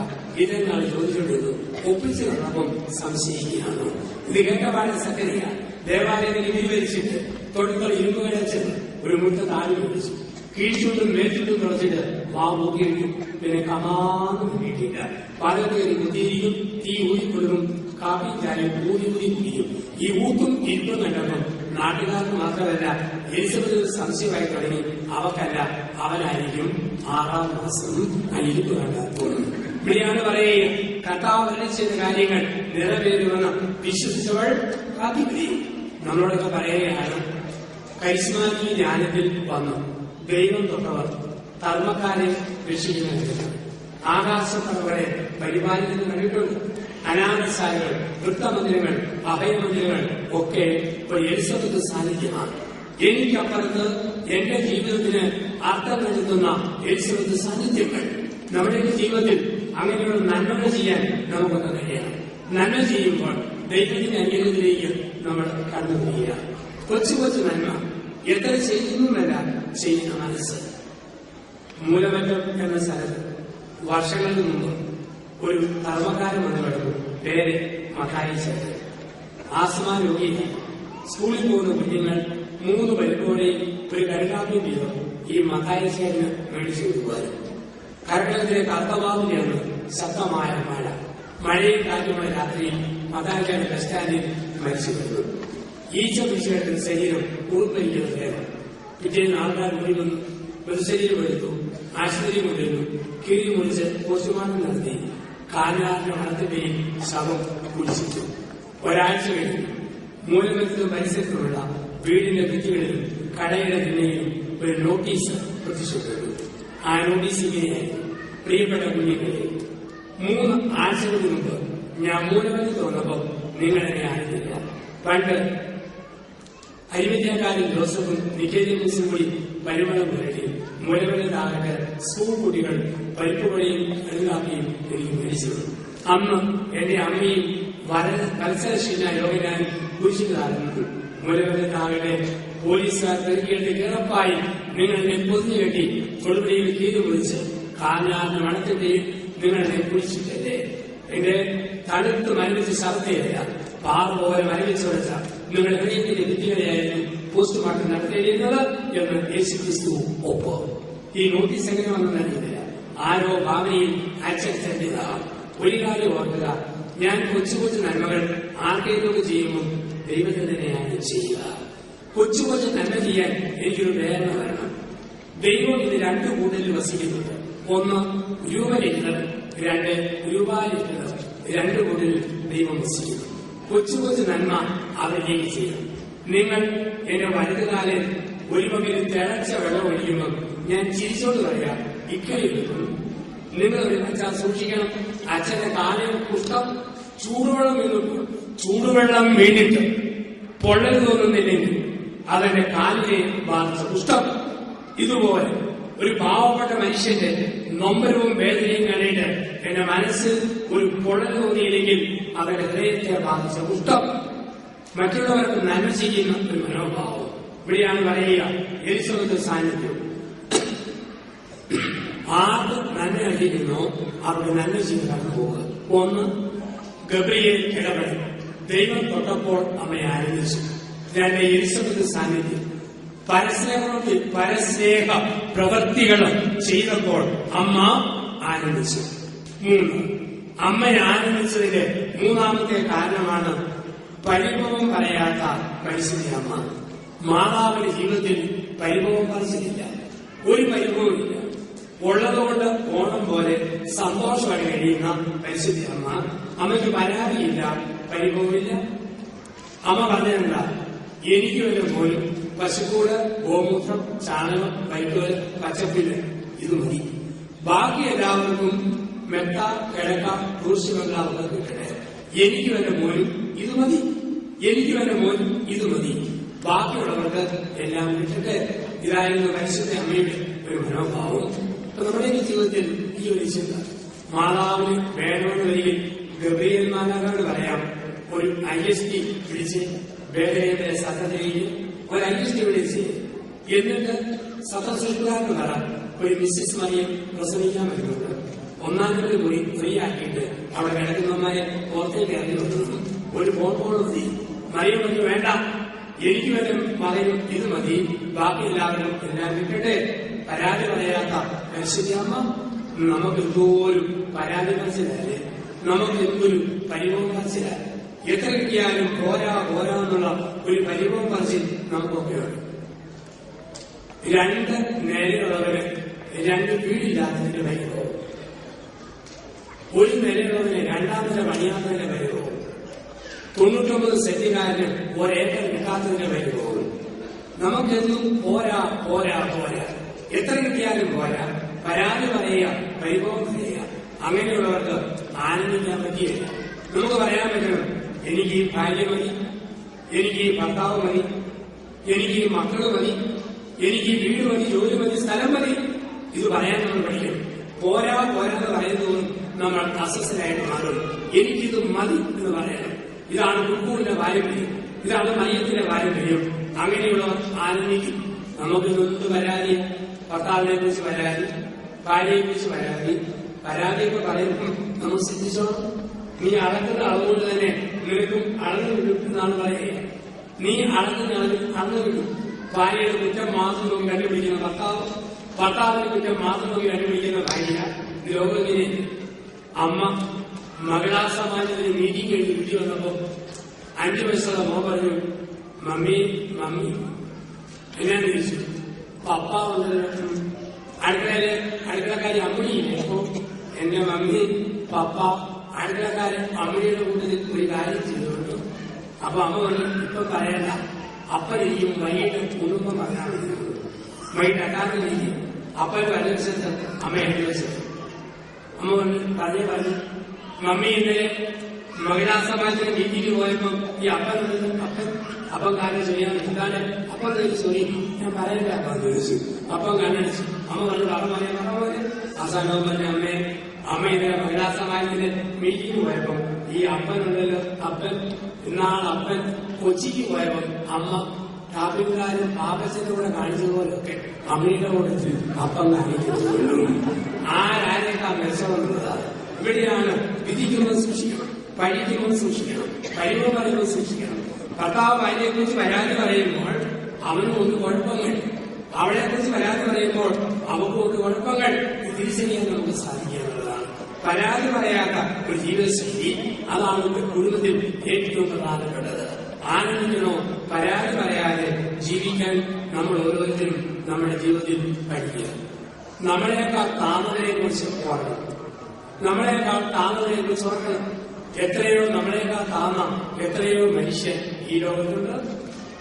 നിങ്ങൾ എന്നാലും കുവൈറ്റിലാണല്ലോ, അത്രയോ ഓർത്താൽ മതി. നമ്മളെക്കാൾ താന്നാം എത്രയോ പേര് കേരളത്തിൽ ഇന്ത്യയിൽ നമ്മൾ ചെയ്യുന്നുണ്ട്. കിട്ടിയതിൽ സന്തോഷിക്കുക, പരാതി പറയാതെ ജീവിക്കാൻ നമ്മൾ പഠിക്കുക. നമ്മളൊക്കെ ഏറ്റവും താന്നത് നമ്മളെക്കാൾ താന്ന മനുഷ്യൻ എവിടെ ചെന്നാൽ നമുക്കറിയാം. പരാതി പരിഭവം പറയുന്നവര്, തിരിക്കുന്നു ഇതേന്ന് പറയുന്നവര് ഏതെല്ലാം ചെയ്യുന്ന മനുഷ്യരാണ് ഈ ലോകത്ത്. ചിലപ്പോൾ കാണാം അന്തന്മാരും മറ്റുമൊക്കെ കണ്ണുള്ള നിങ്ങൾ കണ്ണില്ലാതെ ഞങ്ങൾക്ക് വല്ലതും തന്നിട്ട് പോകണേ. അപ്പോഴാണ് കണ്ണുള്ളവർ അറിയണം, കണ്ണില്ലാത്തവരുടെ മുന്നിൽ നമുക്ക് എത്രയോ വിലയുണ്ട്, എത്രയോ മഹത്വമുള്ളതാ നമ്മുടെ ജീവിതം. ഇന്ന് അന്തന്മാരെയൊന്നും നമുക്ക് പൂർണ്ണമായിട്ട് വിശ്വസിക്കാൻ പറ്റിയില്ല. കുറവിങ്ങാനും വെള്ളിയാഴ്ച ചെല്ലാമെങ്കിൽ അന്തന്മാരുടെ സംസ്ഥാന സമ്മേളനം നടത്തുന്നു. എത്രയോ ആഗ്രഹങ്ങൾ തകിട്ട് വീട് കണ്ണുള്ള നിങ്ങൾ കണ്ണില്ലാതെ ഞങ്ങൾക്ക് വല്ലതും തന്നിട്ട് പോകണേ. ഒരു മനുഷ്യൻ ഒരന്തന് 5 രൂപ തുട്ടിട്ട് കൊടുത്തു. തുട്ടങ്ങ് ഉരുട്ടുപോയി. അന്നന് ഒറ്റ ഓട്ടം പോയി തുട്ടെടുത്ത് തകിട്ടവരെ വെച്ചു. ഇയാൾ പറഞ്ഞു, നീ കളന, നിനക്ക് കണ്ണു കാണാം, നീ എന്നെ പിന്നെ ഉരുണ്ടുപോയ തുട്ട് എങ്ങനെയാ കണ്ടുപിടിച്ചു? അവന് പോലീസിനെ കൊണ്ട് വിളിക്കുകയും വൈകിട്ട് കാണും. ഞാൻ യഥാർത്ഥ അന്നിന് പകരം വന്നിരിക്കുന്ന അന്തനാണ്. 3 മണിക്കൂർ കഴിയുമ്പോൾ യഥാർത്ഥ അന്തം വരും. അതുവരെ ഇരുന്നാൽ എനിക്ക് പൈസ തരും. ഞാൻ ചോദിച്ചു, യഥാർത്ഥ അന്തന്റെ സിനിമ കാണാൻ പോയിരിക്കുകയാണ്. അങ്ങനെയാണ് നമുക്ക് ആരെയാണ് വിശ്വസിക്കാത്ത കാലം. ഇപ്പൊ നമ്മളെക്കാൾ താന്നവരുണ്ട്, നമ്മളെക്കാൾ കൂടിയവരുണ്ട്, നമ്മുടെ അവസരമുള്ളവരുണ്ട്. ആനന്ദിക്കുന്ന അവസ്ഥയിൽ ജീവിക്കാൻ പഠിക്കുക. നമ്മളെക്കാൾ താന്ന എത്രയോ പേരുണ്ട്. എല്ലാവരും പറയും ജോസഫച്ചും പോയി ദൃശ്യം എന്ന സിനിമ ഒന്ന് കാണണം. ദൃശ്യം മുൾമലയിൽ നിന്ന് കാണുന്ന വളമാണ്. അപ്പൊ ഞാനും പോയി കണ്ടേക്കാം. എവിടെ ചെന്നാലും കരിയേക്കാരൻ. അതുകൊണ്ട് ഇടുക്കി ജില്ലയിൽ ഓരമേനെ ടാക്കീസുള്ള ഒരു കൊട്ടയിൽ ചെന്നപ്പോൾ അവിടെ ടിക്കറ്റ് വിൽക്കാനിരിക്കുന്നത് അസീസി വന്ന ആദ്യ സൗകര്യം കൂടി ടിക്കറ്റ് വിൽക്കാനിരിക്കുന്നത്. അവൻ ചോദിച്ചു, അച്ഛനില്ലേ ഇവിടെയൊക്കെ? ഞാൻ പറഞ്ഞു, ദൃശ്യം ഒന്ന് കാണാനില്ല. കപ്പൂച്ചൻ അച്ഛനാണ് കാശുള്ള പറഞ്ഞു. ഏറ്റവും കുറഞ്ഞ ഒരു ടിക്കറ്റ് അവന് കുറഞ്ഞത് മതി. തറയിൽ വിളിച്ച് തറയിൽ ഞാൻ ദൃശ്യം കാണും. 5 മിനിറ്റ് മുമ്പ് എന്റെ മുമ്പിൽ ഒരു അരക്കം. ഞാൻ നോക്കിയപ്പോൾ കുറെ പേര് തറ മാന്തിയിട്ടിരിക്കുന്നു. കുഴി ടിക്കറ്റ് എന്ന് പറഞ്ഞു. ഏറ്റവും നല്ല ടിക്കറ്റ്, ഏറ്റവും താന്ന് തറയാന്ന് കരുതുമ്പോൾ അതിനേക്കാൾ താന്ന കുഴി ടിക്കറ്റ് ലോകത്താണ് നമ്മൾ ചിരിക്കുക. നമ്മളെക്കാൾ താന്ന ഒരുപാട് മനുഷ്യരുണ്ട്. ആ ചിന്ത നമുക്കുണ്ടാവുക. അവിടെയാണ് പരാതി പറയാതെ ജീവിക്കാൻ പറ്റിയത്. ചില കൊണ്ട് പരാതി പറഞ്ഞ് പഠിച്ചിട്ടുണ്ട്. എന്തിനു വേദനും ചാറ്റകൾ പോലെ കെട്ടിനോട് പരാതി പറയുന്ന ഭാര്യ, എന്തിനു വേദനും ഭാര്യയോട് പരാതി പറയുന്ന ഭർത്താവ്, കുറെ നമ്മൾ മിണ്ടാതിരിക്കാൻ കഴിയില്ല. പരാതി വരാത്ത ജീവിതശൈലി നമ്മൾ വെറുതെ ശാന്തമായിട്ടിരിക്കാൻ പഠിക്കണം. ഒന്നിനെ കുറിച്ച് പ്രതികരിക്കാതെ കൂളായിട്ടിരിക്കാൻ നമ്മൾ പഠിക്കണം. ഇത് വളരെ പ്രധാനപ്പെട്ട ചില ആളുകൾക്കും പെണ്ണുങ്ങൾക്കും ഒക്കെയുണ്ട് ഈ പരാതിശീലി. ഒരു മനുഷ്യൻ എന്തിനെല്ലാവരും കുറ്റം പറയും. അയൽവാസി അയാളും കൂടി നായാളില്ല. ഇപ്പം തീരുമാനിച്ചു. ഇപ്പം അയൽവാസിക്ക് ഒരു പട്ടിക്കുഞ്ഞുണ്ടായിരുന്നു. ആ പട്ടിക്ക് മിക്കി എന്ന് പേരിട്ടു. പട്ടിക്കുഞ്ഞ് വളർന്നു വന്നപ്പോൾ അയൽവാസി പട്ടിയെ കൊണ്ട് ആദ്യം നായാളിൽ ഒരു കൊക്കിനെ വെടിവെച്ചു. വെടികൊണ്ട കൊക്ക് തടാകത്തിന്റെ നടുവ് വീണു. ഇയാൾ ഒരു മിക്കി ടേക്ക്. മിക്കി എന്ന പട്ടി വെള്ളത്തിൽ രണ്ടു കാര്യം നടന്നു. പട്ടാളക്കാർ കരയിൽ നടന്നു കണ്ണിൽ നിന്നും കൂടെ കൊക്കിനെ പൊക്കിക്കൊണ്ടുവന്ന ഉടമസ്ഥന്റെ കാൽച്ചുവട്ടി വെച്ചു. പല പ്രാവശ്യം വെള്ളത്തിൽ വെടികൊണ്ടിരുന്നതിന് പട്ടി നടന്നു എടുത്തിക്കൊണ്ടിരുന്നു. നീതിയല്ല. അവസാനം എന്തിനും കുറ്റം പറയാൻ ഈ മനുഷ്യനെ ഇയാൾ വിളിച്ചിട്ട് പറഞ്ഞു പട്ടിയുടെ ടെക്നിക്ക് കാണിക്കാൻ വരാമോ. ഇയാളെ പൊളിച്ചെന്നു. ഒരു അരയനത്തെ വെടിവെച്ചു. വെടികൊണ്ട അരയനം ചെലവൊടിഞ്ഞ് ആ തടാകത്തിൽ വീണു. അപ്പൊ ഇയാൾ പറഞ്ഞു മിക്കി ടേക്ക്. മിക്കി വെള്ളത്തിൽ ചാടി രണ്ടു കാലം നടന്നു അരയനത്തെ പൊക്കിക്കൊണ്ടുവന്ന് ഉടമസ്ഥനെ കാണിച്ചുകൊണ്ട് വെച്ചു. അപ്പൊ ഇയാള് നോക്കി നിൽക്കുക. ഈ കുറ്റം പറയുന്ന മനുഷ്യൻ കുറ്റിമീശയെ തിരുമ്മി ദൂരെ നോക്കിയിരിക്കുന്നു. അപ്പോൾ പട്ടിയുടെ ഉടമസ്ഥൻ ചോദിച്ചു, ഈ പട്ടി വെള്ളത്തിനോട് നടന്നു ചെന്ന് അരയനത്തെ കൊണ്ടുവന്ന് കഴിട്ടും തനിക്ക് നല്ലതൊന്നും പറയാൻ തോന്നുന്നില്ലേ? അങ്ങനെ മനുഷ്യൻ പറഞ്ഞു, അല്ലെങ്കിൽ ഞാൻ ഓർക്കുകയായിരുന്നു ഈ നായിന്റെ മോന് നീന്താൻ അറിയത്തില്ലല്ലോ എന്ന് ഓർത്തോണ്ടിരിക്കുമായിരുന്നു. എന്ത് വെച്ചാലും ഇങ്ങനെ വർത്തമാനം പറയുന്ന മനുഷ്യൻ. ഒരു മനുഷ്യൻ എന്ത് ചെയ്തില്ലേ കുറ്റം പറയും. ഈ അയൽവാസി വെള്ള മാർബിൾ മനോഹരമായ വീട് പണിതു. CFL ലൈറ്റ് വിട്ടു. നല്ല ഐസ്ക്രീം പോലെ വെള്ളത്തിൽ പോലെ വീട് ഇങ്ങനെ കളിയുന്നു. എന്തിന്റെ ഏതിനെ കുറ്റം പറയുന്ന മനുഷ്യനെ ഈ മനുഷ്യൻ കൊണ്ടിരുന്നു വീട് കാണിച്ചു ചോദിച്ചു, ഈ വീട് കാണുമ്പോൾ തനിക്ക് എന്തെങ്കിലും പറയാനുണ്ടോ? അപ്പോൾ അയാൾ പറഞ്ഞു, അല്ലെങ്കിൽ മൊത്തം നടന്നു പറയാം. എന്നാക്കെ പറഞ്ഞാലും ഈ കുന്തം പൊളിച്ചു മാറണമെങ്കിൽ അല്പം കഷ്ടപ്പെടുന്നതാണ്. ചിലക്ക് അടിസ്ഥാന സ്വഭാവമാണിത്. ഇവിടെയാണ് പരാതി പറയാതെ ജീവിക്കുക, അനുഭവം പറയാതെ ജീവിക്കുക. ഒന്ന്, ദൈവങ്ങളുടെ ജീവിതം. രണ്ട്, പരസ്യങ്ങളുടെ ജീവിതം. മൂന്ന്, പരാതി പറയാതെ രക്ഷിക്കണം. നാല്, സമ്പൂർണ്ണ സമർപ്പണം. അമ്മ ആനന്ദിച്ചതിന്റെ നാലാമത്തെ കാരണം, ഇതാ കർത്താവിന്റെ ദാസി എന്ന് പറഞ്ഞു അമ്മ പിന്നെ തിരിഞ്ഞു നോക്കിയിട്ടില്ല. സമ്പൂർണമായ സമർപ്പണം അമ്മയുടെ ജീവിതത്തിൽ പിന്നീട് തിരിഞ്ഞു നോക്കുകയില്ല. ഇതാ കർത്താവിന്റെ ദാസി. അതുകൊണ്ടാണ് ദൈവത്തിന് അമ്മ ആമേൻ പറഞ്ഞു. പിന്നെ അമ്മ ആനന്ദിച്ചിട്ടുള്ളൂ. നമുക്കോട് തിരിഞ്ഞു നോക്കിയിട്ടില്ല. ചരിത്രത്തിൽ ആരെല്ലാം ആമേൻ എന്ന് പറഞ്ഞു, അപ്രകാരം സംഭവിക്കട്ടെ എന്ന് പറഞ്ഞു, അവരെല്ലാവരും ആനന്ദിച്ച മനുഷ്യരാണ്. ചരിത്രത്തിൽ അപ്രകാരം സംഭവിക്കണമെന്ന് പറഞ്ഞ ചില മുഹൂർത്തമാണ്. ഒന്ന്, ദൈവം പറഞ്ഞു സൃഷ്ടി പ്രപഞ്ചമുണ്ടാകട്ടെ, അപ്രകാരം സംഭവിക്കട്ടെ. ആ നിമിഷം സൃഷ്ടി സംഭവിച്ചു. മറിയം നസത്തിൽ പറഞ്ഞു അപ്രകാരം സംഭവിക്കട്ടെ, അവിടെ മനുഷ്യാവതാരം സംഭവിച്ചു. യേശു ഗെത്സമനയിൽ പറഞ്ഞു ഇഷ്ടം പോലെ സംഭവിക്കട്ടെ, അവിടെ വീണ്ടെടുപ്പ് ആരംഭിച്ചു. സഭ സ്വർഗ്ഗസ്ഥനായ പിതാവേ എന്ന പ്രാർത്ഥനയിൽ പറഞ്ഞു ഞങ്ങളുടെ ഇഷ്ടമല്ല നിന്റെ ഇഷ്ടം നിറവേറട്ടെ.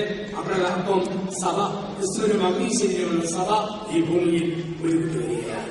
അപ്രകാരം സംഭവിക്കട്ടെ. സമ്പൂർണ്ണ സമർപ്പണം.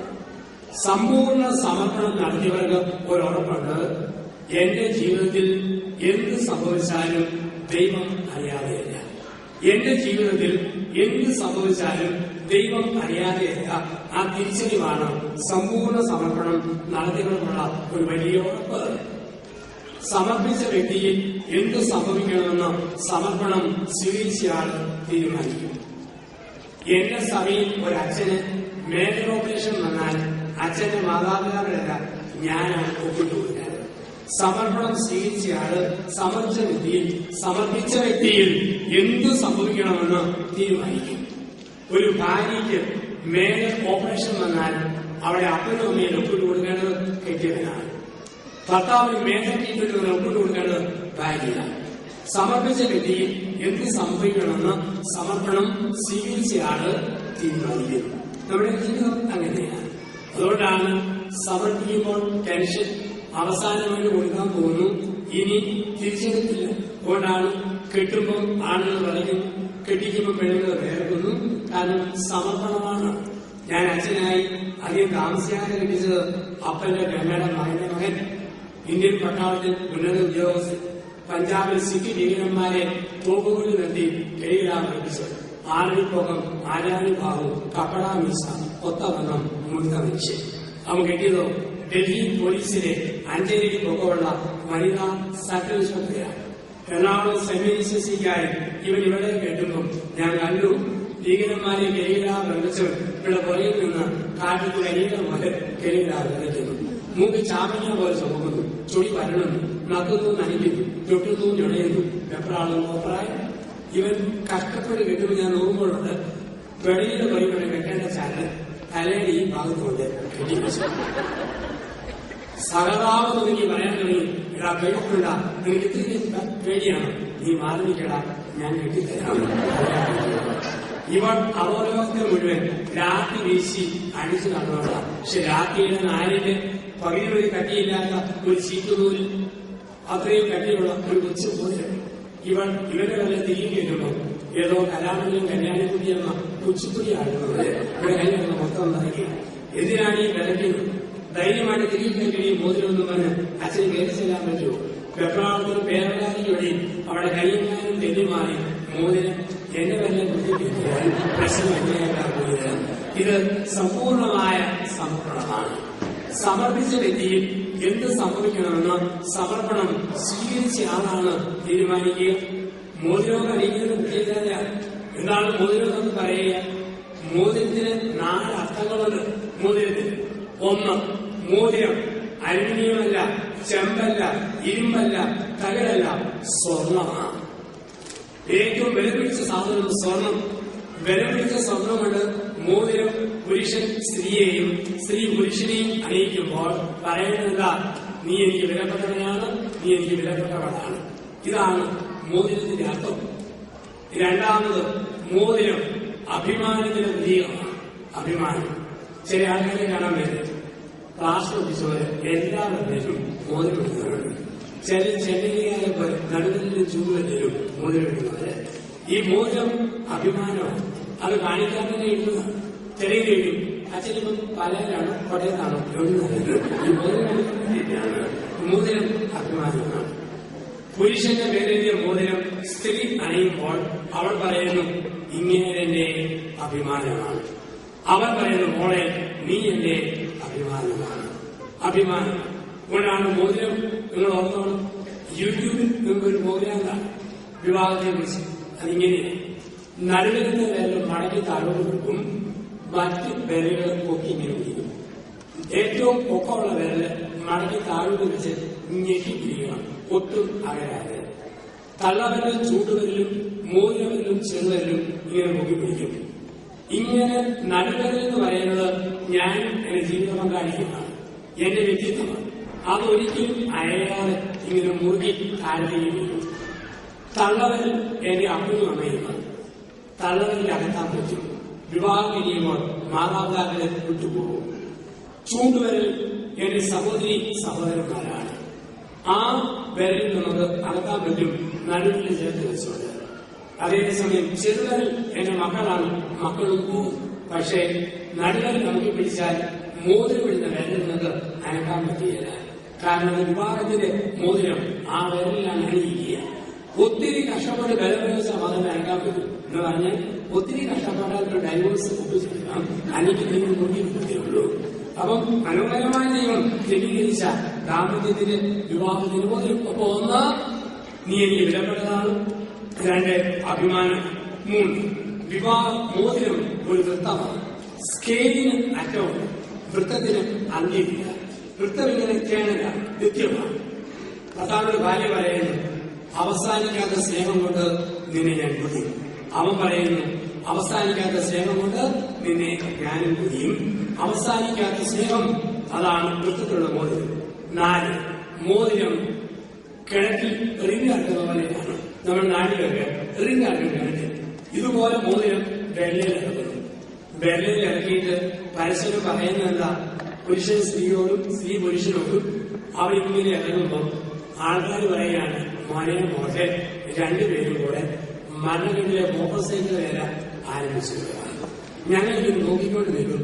നിങ്ങൾക്ക് എക്സിക്യൂട്ട് ഇല്ല, ഞങ്ങൾക്ക് എൻട്രി ഇല്ല, രണ്ടും കൂടെ മോട്ടോർ സൈക്കിൾക്കാർ തുടങ്ങിയെന്ന് പറഞ്ഞ് ഏൽപ്പിച്ചിട്ട് പോവുകയാണ് ജീവിതത്തെ. അപ്പം ദൈവം ചേർത്ത് വെക്കുന്നു അഭിമാനത്തിന്റെ. അപ്പം ഒരു വലിയ സമർപ്പണം. മോശ പണ്ട് ദൈവത്തോട് ചോദിച്ചു, ദൈവമേ നിന്റെ പേരെന്താ? അപ്പം ദൈവം ഒന്നും പറയുന്നില്ല. ദൈവം വെളിപ്പെടുത്തിയത് മുൾപ്പടർപ്പിനിടയിലാണ്. മോശയ്ക്ക് ദൈവം കരുത്തിനെ വെളിപ്പെടുത്തിയത് മുൾപ്പടർപ്പിന്റെ ഇടയിലാണ്. അപ്പം മോശയ്ക്ക് അന്ന് മനസ്സിലായി, മുൾപ്പടർപ്പിലെ ദൈവം എന്നെ കുത്തുന്ന അനുഭവങ്ങളും വേദനിക്കുന്ന അനുഭവങ്ങളും തരുന്ന ആ മുൾപ്പടർപ്പിൽ എന്റെ ദൈവമുണ്ട്. ഈ ഓർമ്മ മോശയ്ക്കുണ്ടായിരുന്നു. നമ്മുടെ ജീവിതം എന്ന് പറയുന്നത് ഒരു ഡൈനിങ് ടേബിളാണ്. ജീവിതം എന്ന ഡൈനിങ് ടേബിളിൽ കലവറക്കാരനായ ദൈവം പല പല വിഭവങ്ങൾ കാലാകാലങ്ങളിൽ വിളമ്പി നോക്കുന്നു. ഞാൻ ഈ ഭൂമിയിൽ 5 പതിറ്റാണ്ട് ജീവിച്ചെങ്കിൽ എന്റെ ജീവിതം എന്ന കൂട്ടുമേശയിൽ കലവറക്കാരനായ ദൈവം പല പല വിഭവങ്ങൾ വിളമ്പി വെച്ചിട്ടുണ്ട്. ഒരിക്കൽ ചില ജീവിതത്തിൽ ഡൈനിങ് ടേബിളിൽ ദൈവം വിളമ്പുന്നത് എന്നും തേൻ മധുരമുള്ള അനുഭവങ്ങൾ, ചിലതൊന്നും ഉപ്പ് കണ്ണുനീര് മാത്രം, ചിലതൊന്നും കൈപ്പയ്ക്ക ഭാവിക്ക കൈപ്പട അനുഭവം, ചിലതൊന്നും നെല്ലിക്കാൻ വര ഇന്ന് കൈപ്പ് പിന്നെ പുളി പിന്നെ മധുരം മാറി മാറി അനുഭവങ്ങൾ. ജീവിതമെന്ന ഡൈനിങ് ടേബിളിൽ ദൈവമെന്ന കലവറക്കാരൻ പല പല വിഭവങ്ങൾ മാറ്റി മാറ്റി വിളക്കുമ്പോൾ അമ്മയെ പോലെ പറയാൻ പറ്റണം, ഇതാ കർത്താവ് ദാസി ഇഷ്ടം പോലെ സംഭവിക്കട്ടെ. ജോബിനെ പോലെ പറയാൻ പഠിക്കണം, ദൈവം തന്നു ദൈവം എടുത്തു ദൈവത്തിന്റെ തിരുനാമത്തിൽ സ്തുതി എന്ന് നമുക്കൊക്കെ പറയാൻ പഠിക്കണം. ഇപ്പൊ ജീവിതത്തിൽ എന്റെ ജീവിതം എന്ന ഡൈനിങ് ടേബിൾ ദൈവമെന്ന കലവറക്കാരൻ പല പല വിഭവങ്ങൾ വിളക്കുമ്പോൾ പരാതി കൂടാതെ തന്റെ കൈ നേടി സ്വീകരിക്കാൻ നമുക്ക് കഴിയണം. ഇപ്പൊ ജീവിതം ഒരു സമ്പൂർണ്ണ സമർപ്പണം. അമ്മ സമർപ്പിച്ചു, പിന്നെ അമ്മയ്ക്കറിയാം എന്റെ തലയിൽ ഓരോ മുടിനാലും അവധിയാതെ നിൽക്കുകയില്ല, ഒഴിയുകയില്ല. അമ്മയെ ആനന്ദിച്ചു.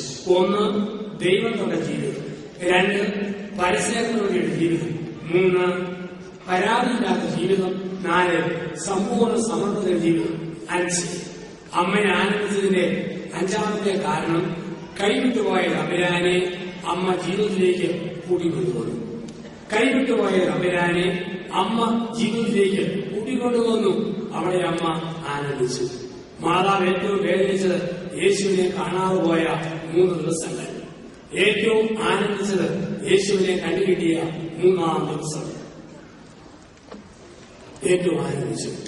5ാം ക്ലാസ്സിൽ വേദപാഠം കഴിയുന്ന കുട്ടികളോട് സാധിച്ചു, മക്കളെ നിങ്ങൾക്ക് വിവാഹം ചെയ്യാവുന്ന ഏറ്റവും വലിയ ഒരു ദുരന്തം പറയാമോ? ഒരുത്തം പറഞ്ഞു വിമാനാപകടം, ഒരുത്തം പറഞ്ഞു തീവണ്ടി അപകടം, ഒരുത്തം പറഞ്ഞു സുനാമി, പൂങ്കുലുക്കം, കാട്ടുതീ. ഒരു കുട്ടി പറഞ്ഞല്ല, ഏറ്റവും വലിയ ദുരന്തം ഞാനും എന്റെ അപ്പനും കൂടെ ഇടവകയിലെ വലിയ പെരുന്നാളിന് പോയി. 10,000 ഒരുമിച്ച് കൂടി തിരുനാള്. അപ്പന്റെ കൈത്തന്നെ തൂങ്ങി കടുവാകളി മരണത്തിലെ മോട്ടോർ സൈക്കിൾ വേലയും കണ്ട് ഞാൻ ഇങ്ങനെ നടക്കുമ്പോൾ എന്റെ കൈ എന്റെ അപ്പന്റെ കയ്യിൽ നിന്ന് തെന്നിപ്പോയി. ഞാൻ വലിയ വായിലെ കാണാൻ തുടങ്ങി. ആൾക്കാരെ പറഞ്ഞ കരയാതെ തുടങ്ങിയപ്പോ കടുവാകളി കാണിച്ചു തരാം. പക്ഷെ ഞാൻ വലിയ വായിലെ കരഞ്ഞുകൊണ്ടിരുന്നു. പിന്നെ എപ്പോഴോ ഒരിക്കൽ അപ്പന്റെ കയ്യെ എന്റെ കൈ കൊണ്ട് പിടുത്തം കൂടി. അപ്പോഴാണ് ഞാൻ ഏറ്റവും ആനന്ദിച്ചത്. പ്രിയപ്പെട്ടവരെ, നഷ്ടപ്പെട്ടു പോയ ജീവിതത്തെ അമ്മ കണ്ടുപിടിച്ചതുപോലെ നമ്മളും കണ്ടുപിടിക്കണം. അതാണ് ക്രിസ്തീയമായ ആനന്ദം. ബൈബിൾ വായന നിന്നുപോയോ ഒന്നേനെ തുടങ്ങണം. സന്ധ്യാപ്രാർത്ഥന നിന്നുപോയോ വീണ്ടും ആരംഭിക്കണം. കൊന്തയിൽ നിന്ന് നിർത്തിയോ തുടങ്ങണം. കുർബാനയ്ക്ക് പോകാൻ വീഴ്ചയുണ്ടോ വീണ്ടും ആരംഭിക്കണം. കുംഭസാരത്തിന് അകന്നുപോയോ ഒന്നേന്ന് തുടങ്ങണം. കൈവിട്ടുപോയ തമ്പുരാനെ വീണ്ടും തിരിച്ചു കൊണ്ടുവരുമ്പോൾ അമ്മയെപ്പോലെ നമ്മളും ആനന്ദിക്കും. 1980 രാകേഷ് ശർമ്മ ഇന്ത്യയിൽ നിന്നും ആദ്യമായി സൂര്യാകാശത്തിരിക്കുന്നു. ഇന്ദിരാഗാന്ധി പ്രധാനമന്ത്രിയാണ്.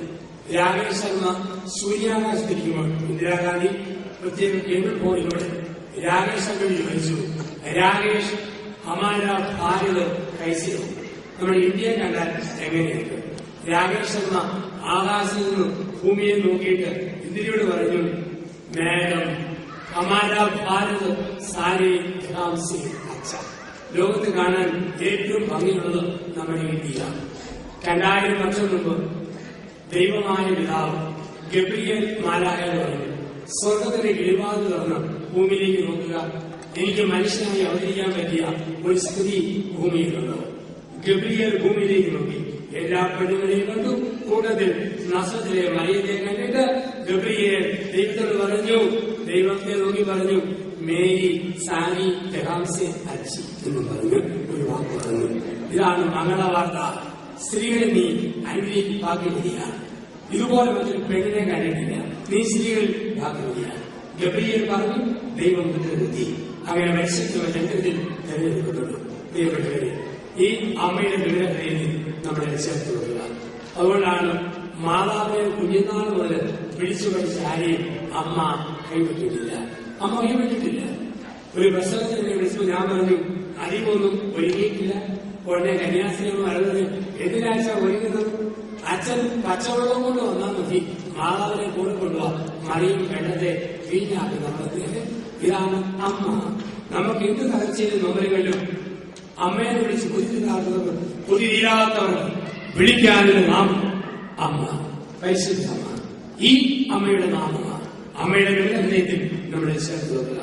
അവർ ഹൃദയം തുടങ്ങി പത്രോസിനോടും മറ്റ് അപ്പസ്തലന്മാരോടും ചോദിച്ചു, സഹോദരന്മാരെ, ഞങ്ങൾ എന്താണ് ചെയ്യേണ്ടത്? പത്രോസ് പറഞ്ഞു, നിങ്ങൾ പശ്ചാത്തപിച്ച് സ്നാനം സ്വീകരിക്കും. ആ ദിവസം 3000 ആളുകൾ അവരോട് ചേർന്നു. അവർ അപ്പസ്തലന്മാരുടെ പ്രബോധനം, അപ്പം വയ്ക്കൽ, പ്രാർത്ഥന, കൂട്ടായ്മ എന്നിവയിൽ സദാ താല്പര്യപൂർവ്വം പങ്കുചേർന്നു. ഈ ദിവസങ്ങളിൽ വിവിധങ്ങളായ ചിന്തകളിലൂടെ പല സ്ഥലങ്ങളിലായി നമ്മൾ കടന്നുപോവുകയായിരുന്നു. ഒരു ഭാഷവിജ്ഞാനത്തിന്റെ തുടർച്ചിന്തകളിലൂടെ 1-ാം ദിവസം ഞാൻ പങ്കുവച്ചു, ദൈവം അപേക്ഷയാണ്. ദൈവത്തെ അനുഭവിക്കാൻ തടസ്സം പാപമാണ്. പാപത്തിൽ നിന്നും മോചനം നേടണം. 2-ാമത്തെ സന്ധിയിൽ കുടുംബം ഉടമ്പടിയാണ്. വിശ്വാസത്തിന്റെ ജീവിതം കുടുംബത്തിൽ ജീവിക്കണം. ഇന്ന് സന്ധിയായി രാവിലെ കുടുംബത്തെ സ്വർഗമാക്കാം, ശ്രദ്ധിച്ചില്ലെങ്കിൽ നരകമാക്കാം. സഹനങ്ങളും കുരിശുകളും സന്തോഷത്തോടെ നമ്മൾ സ്വീകരിക്കണം. പ്രാർത്ഥനയിൽ വിശ്വസ്തയോടെയാകണം. ഇന്ന് ഇവിടെ നമ്മൾ ഈ മണിക്കൂറുകളിൽ ഒന്നിച്ച് കാണുകയായിരുന്നു. വീര്യമുള്ള വീഞ്ഞു പോലെ കുടുംബജീവിതം നയിക്കുവാൻ കഴിയണം. വചനത്തിൽ അധിഷ്ഠിതമായ ഒരു കുടുംബജീവിതം നമ്മൾ നയിക്കുക. പരിശുദ്ധ അമ്മയ്ക്ക് പ്രാധാന്യം കൊടുക്കുന്ന ഒരു കുടുംബജീവിതം എങ്കിൽ സമാപനത്തിൽ എന്താണ് ക്രിസ്തുവിന്റെ തിരുസഭ? 2015 വർഷമായി ലോകത്തിൽ നിറഞ്ഞു നിൽക്കുന്ന അത്ഭുതം ക്രിസ്തുവിന്റെ തിരുസഭ. ഇന്ന് ലോകത്തിലെ ഏറ്റവും വലിയ സമൂഹം നമ്മളാണ്. ഫ്രാൻസിസ് മാർപ്പാട് വരവിന് ശേഷം 123 കോടിയായി നമ്മൾ ഇന്ന് വളർന്നു. ഇംഗ്ലണ്ടിൽ 10 ലക്ഷം പേര് അപേക്ഷ കൊടുത്ത് കാത്തു കിടക്കുന്നു ഈ സഭയിൽ ചേരാൻ. പക്ഷേ അമേരിക്കൻ സഭയിലൊക്കെ ഒരുപാട് അഴുകിയ പ്രവണതയുള്ളതുകൊണ്ട് സ്വീകരിക്കാൻ മാർപ്പാപ്പായും സഭയും വൈമുഖ്യം കാണിക്കുന്നു. കഴിഞ്ഞ വർഷത്തെ ഈസ്റ്ററിന് അമേരിക്കയിലെ ഒഹായോയിലെ സിൻസിനാറ്റിയിൽ ഞാൻ ധ്യാനിപ്പിക്കുമ്പോൾ 53,400 മാമോദിസയാണ്. ദുഃഖശനിയാഴ്ച രാത്രി ഉയർത്തല പുലരിയിൽ അമേരിക്കയിൽ തന്നെ. ആഫ്രിക്കയിലും അമേരിക്കയിലും ക്രിസ്തുവിന്റെ സഭ ഇത് തടച്ചു കളയുന്നു. അപ്പൊ ഈ സഭ എന്താണ് എന്നൊരു ചോദ്യമാണ്. നമുക്കറിയാം, പഞ്ചസാരയുടെ അസുഖമില്ലാത്ത ആളുകൾ ഒരു നല്ല ചായ കുടിക്കണമെങ്കിൽ 4 സാധനങ്ങൾ വേണം. 1 പാല്, 2 ചൂടുവെള്ളം, 3 തേയിലപ്പൊടി, 4 പഞ്ചസാര. ഇതുപോലെ ബൈബിൾ പ്രകാരമുള്ള ഒരു സഭയ്ക്ക് അത്യാവശ്യമായി 4 കാര്യങ്ങൾ വേണം. 1 സൈനിക പാരമ്പര്യം, 2 അപ്പം വയ്ക്കിയ ശുശ്രൂഷ പറഞ്ഞ, 3 കുടുംബ പ്രാർത്ഥന, വ്യക്തിപരമായ പ്രാർത്ഥന, 4 ഇടവക കൂട്ടായ്മ. ഇത് 4 ഉണ്ടെങ്കിലേ യേശുവിന്റെ സഭയായി മാറും. ചില സഭകളെ അംഗീകരിക്കുക. സ്പിരിറ്റ് ജീസസുകാരൻ, എമ്പറമാനുകാരൻ, ദിവസ്യാമുലക്കാരൻ, ആനന്ദാനന്ദ ദിവസ്, സ്വർഗീയ വിരുന്നുകാരൻ, വൈയോഗന്. എവിടെയാണ് അപ്പസ്തോലിക പാരമ്പര്യം? എവിടെയാണ് അപ്പം വലിയ ശുശ്രൂഷ? ഏതെങ്കിലും ഒന്ന് ഇല്ലാത്ത സഭകളെ കത്തോലിക്ക സഭ അംഗീകരിക്കുക. അവര് പാപികളാണെന്നല്ല, ബൈബിൾ പ്രകാരം ശരിയല്ല. ഏതെങ്കിലും ഒന്ന് മുറിഞ്ഞു പോയവരാണ്. ഇന്ന് ചില ആൾക്കാരുണ്ട്, എല്ലാ സഭക്കാരുടെയും പ്രാർത്ഥനയിൽ പോകും. അവർ പോകാത്തത് 3 സഭകളിൽ മാത്രമാണ്. 1 നിയമസഭ, 2 ലോകസഭ, 3 രാജ്യസഭ. ബാക്കി എല്ലാ സഭയിലും കൊട്ടും കോരമെടുത്തും കയ്യും കാലും കൂട്ടിക്കൊണ്ട് പോകുന്നവരെ കാണാം. ഇവിടെയാണ് വ്യത്യാസം. ഇന്ന് രണ്ടു കൂട്ടം സഭകളുണ്ട്, അറിഞ്ഞിരിക്കുക. ഒന്ന്, പൗരോഹിത്യം ഉള്ള സഭകളും, രണ്ട്, പൗരോഹിത്യം ഇല്ലാത്ത സഭകളും. പൗരോഹിത്യം ഉള്ള സഭകളാണ് റോമൻ കത്തോലിക്ക സഭ എന്ന് പറഞ്ഞാൽ മാർപ്പാപ്പായി അംഗീകരിക്കുന്ന എല്ലാവരുമാണ് റോമൻ കത്തോലിക്കര്. നമുക്ക് സീറോ മലബാർ, മലങ്കര, ലത്തീൻ രീതികള്.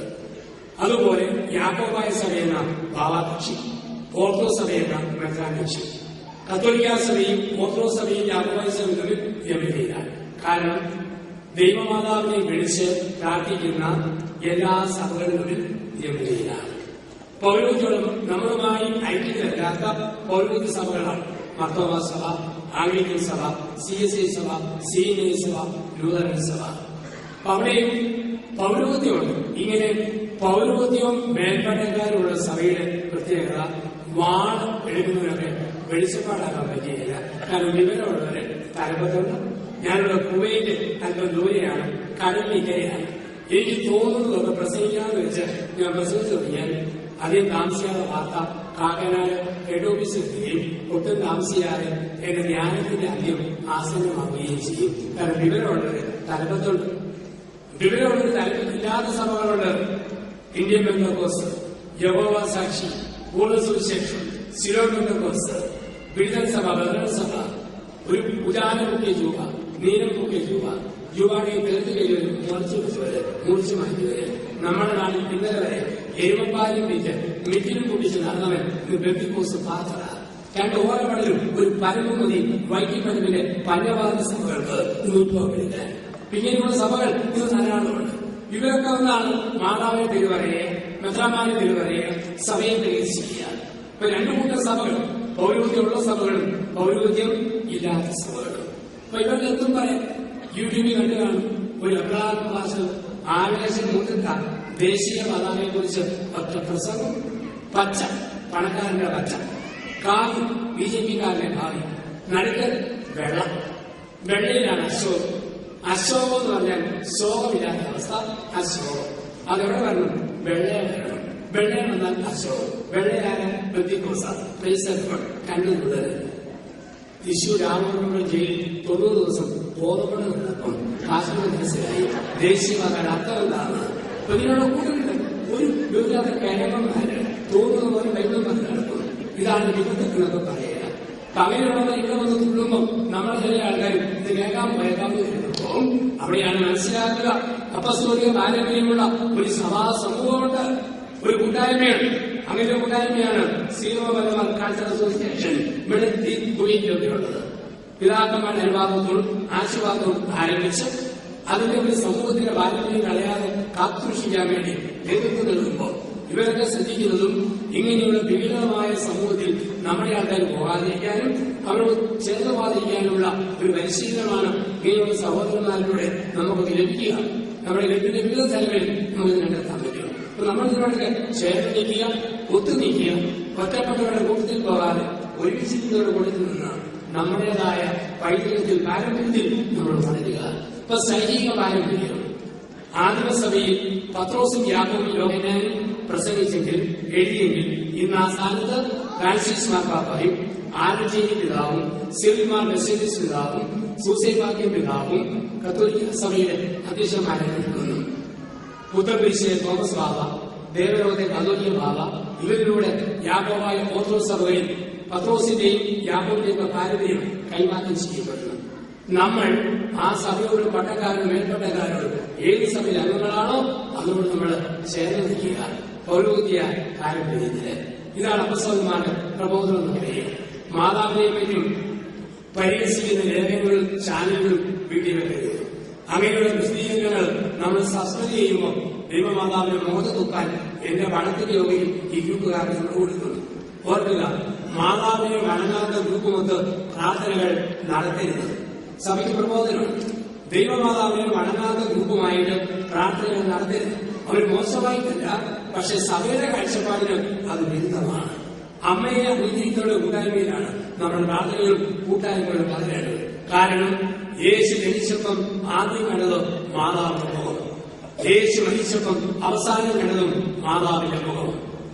ആ ദിവസം കുർബാന അർപ്പിച്ചപ്പോൾ അവരുടെ മുമ്പിൽ ഉത്തിതനായ യേശുവിന് ശേഷം അവരെ നയിക്കാൻ പരിശുദ്ധ അമ്മ.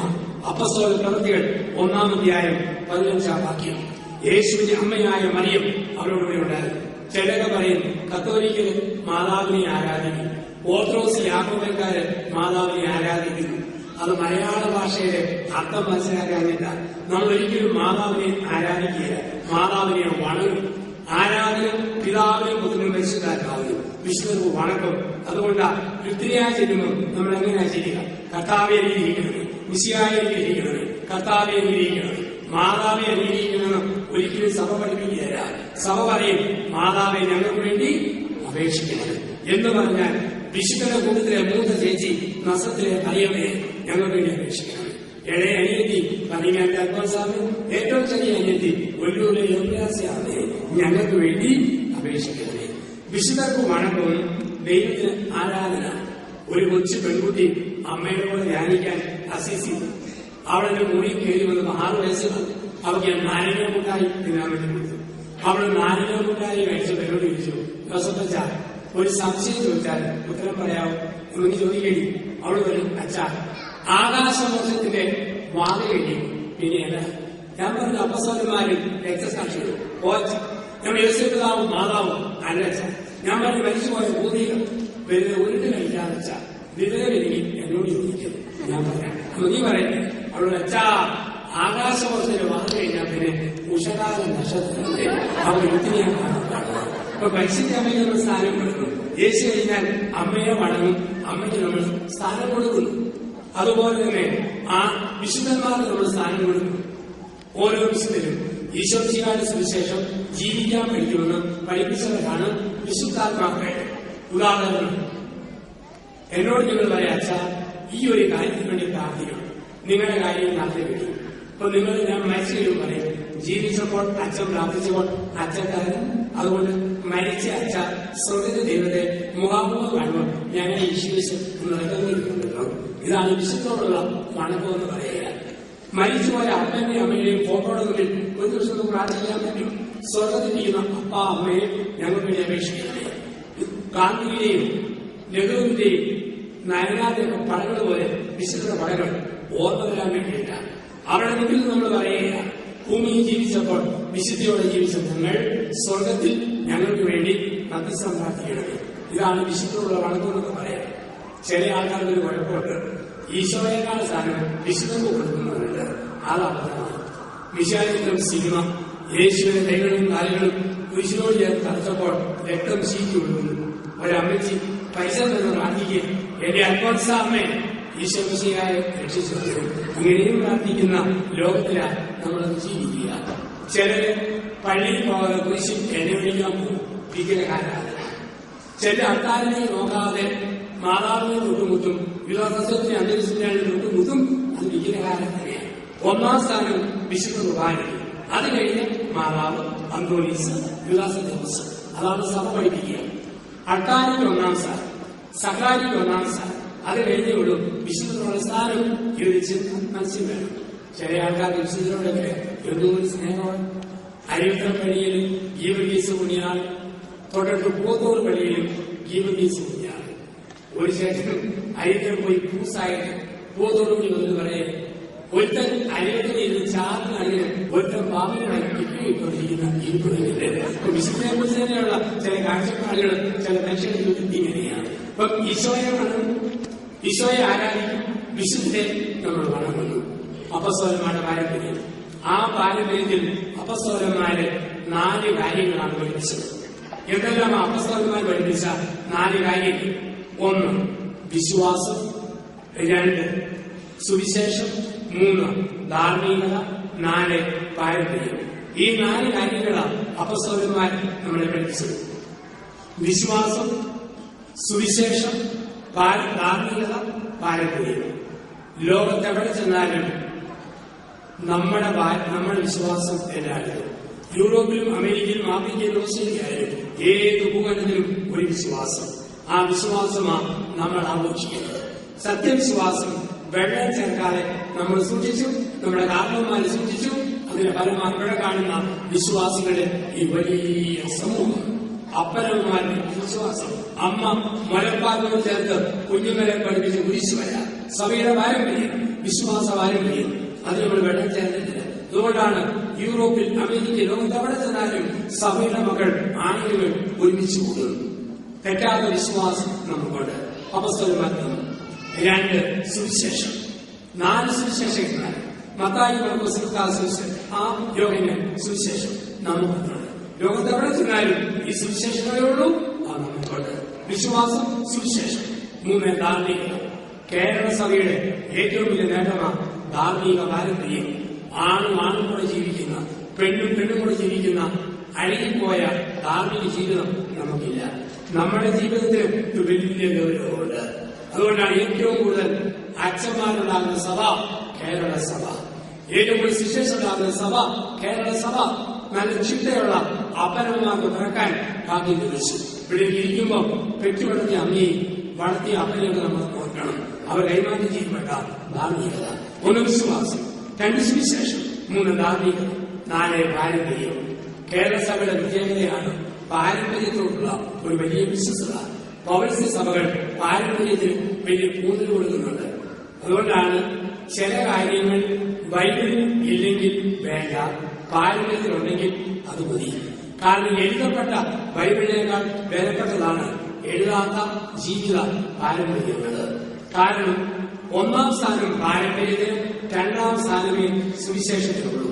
കാരണം സുവിശേഷം എഴുതപ്പെട്ടത് സഭയുടെ പാരമ്പര്യം ആരംഭിച്ച് 32 വർഷം കഴിഞ്ഞാണ്. ചരിത്രം പഠിക്കാൻ മുമ്പ് ബഹളം വെക്കുന്നവർ പൊട്ടത്തങ്ങൾ പറയും, ബൈബിളിൽ അത്യാവശ്യമില്ല. തോമസ് ഇന്ത്യയിൽ വന്നത് AD 52. എവിടെയാണ് സുവിശേഷമുള്ളത്? ഒരു സുവിശേഷവും ഇല്ല. സുവിശേഷം AD 65 മാർക്കോസ്, 70 മത്തായി, 90 യോഹന്നാന്റെ പാരമ്പര്യങ്ങൾ. തോമസ് ഇന്ത്യയിൽ വന്നത് പാരമ്പര്യമായിട്ടാണ്. പിന്നീടാണ് സുവിശേഷം എഴുതപ്പെട്ടത്. ഈശോ ഉള്ളപ്പോൾ സഭയുണ്ട്. സഭയുണ്ടായി 30 വർഷം കഴിഞ്ഞാണ് സുവിശേഷം എഴുതപ്പെട്ടത്. അപ്പം ചില കാര്യം ബൈബിളിലില്ല. ജീവിച്ച പാരമ്പര്യങ്ങൾ, മാതാവിന്റെ അമലോകവും മാതാവിന്റെ സ്വർഗാരോപണം, വിശുദ്ധമുള്ള വണക്കം, കുമ്പസാരങ്ങളുടെ ഉപദാശം, ഇതൊക്കെ പാരമ്പര്യത്തിലുണ്ട്. ബൈബിളിൽ എഴുതുന്ന കാര്യമില്ല. ബൈബിളിലെ യോഹന്നാൻ 21 പറയുന്നുണ്ട്, യേശു ദൈവപുത്രനാണെന്ന് കാണിക്കാതെ മാത്രമേ എഴുതിയിട്ടുള്ളൂ, ബാക്കിയെല്ലാം നമ്മുടെ പാരമ്പര്യത്തിലുണ്ട്. ഒരു യോഹന്നാനും പറഞ്ഞില്ല ഈശോയായി സ്തുതിയായിരിക്കട്ടെ, അത് പാരമ്പര്യമാണ്. ഒരു ലൂക്കായും പറഞ്ഞില്ല കാരണവന്മാരെ കാണും, അധ്യാപകരെ കാണും, എഴുന്നേക്കാണ്, അത് പാരമ്പര്യമാണ്. എഴുതപ്പെട്ട ബൈബിള് പോലെ എഴുതപ്പെടാത്ത പാരമ്പര്യങ്ങൾക്കും ഒരു പ്രാധാന്യമുണ്ട്. പൊത്തവർത്താനം പറയുമ്പോൾ നമ്മളും പറയണം പാരമ്പര്യത്തിന്റെ കാര്യം. ഈ പാരമ്പര്യം എഴുതപ്പെട്ട ലിഖിതത്തെക്കാൾ വിലപ്പെട്ടതാണ്. 1 വിശ്വാസം, 2 സുവിശേഷം, 3 ധാർമ്മികത, 4 പാരമ്പര്യം.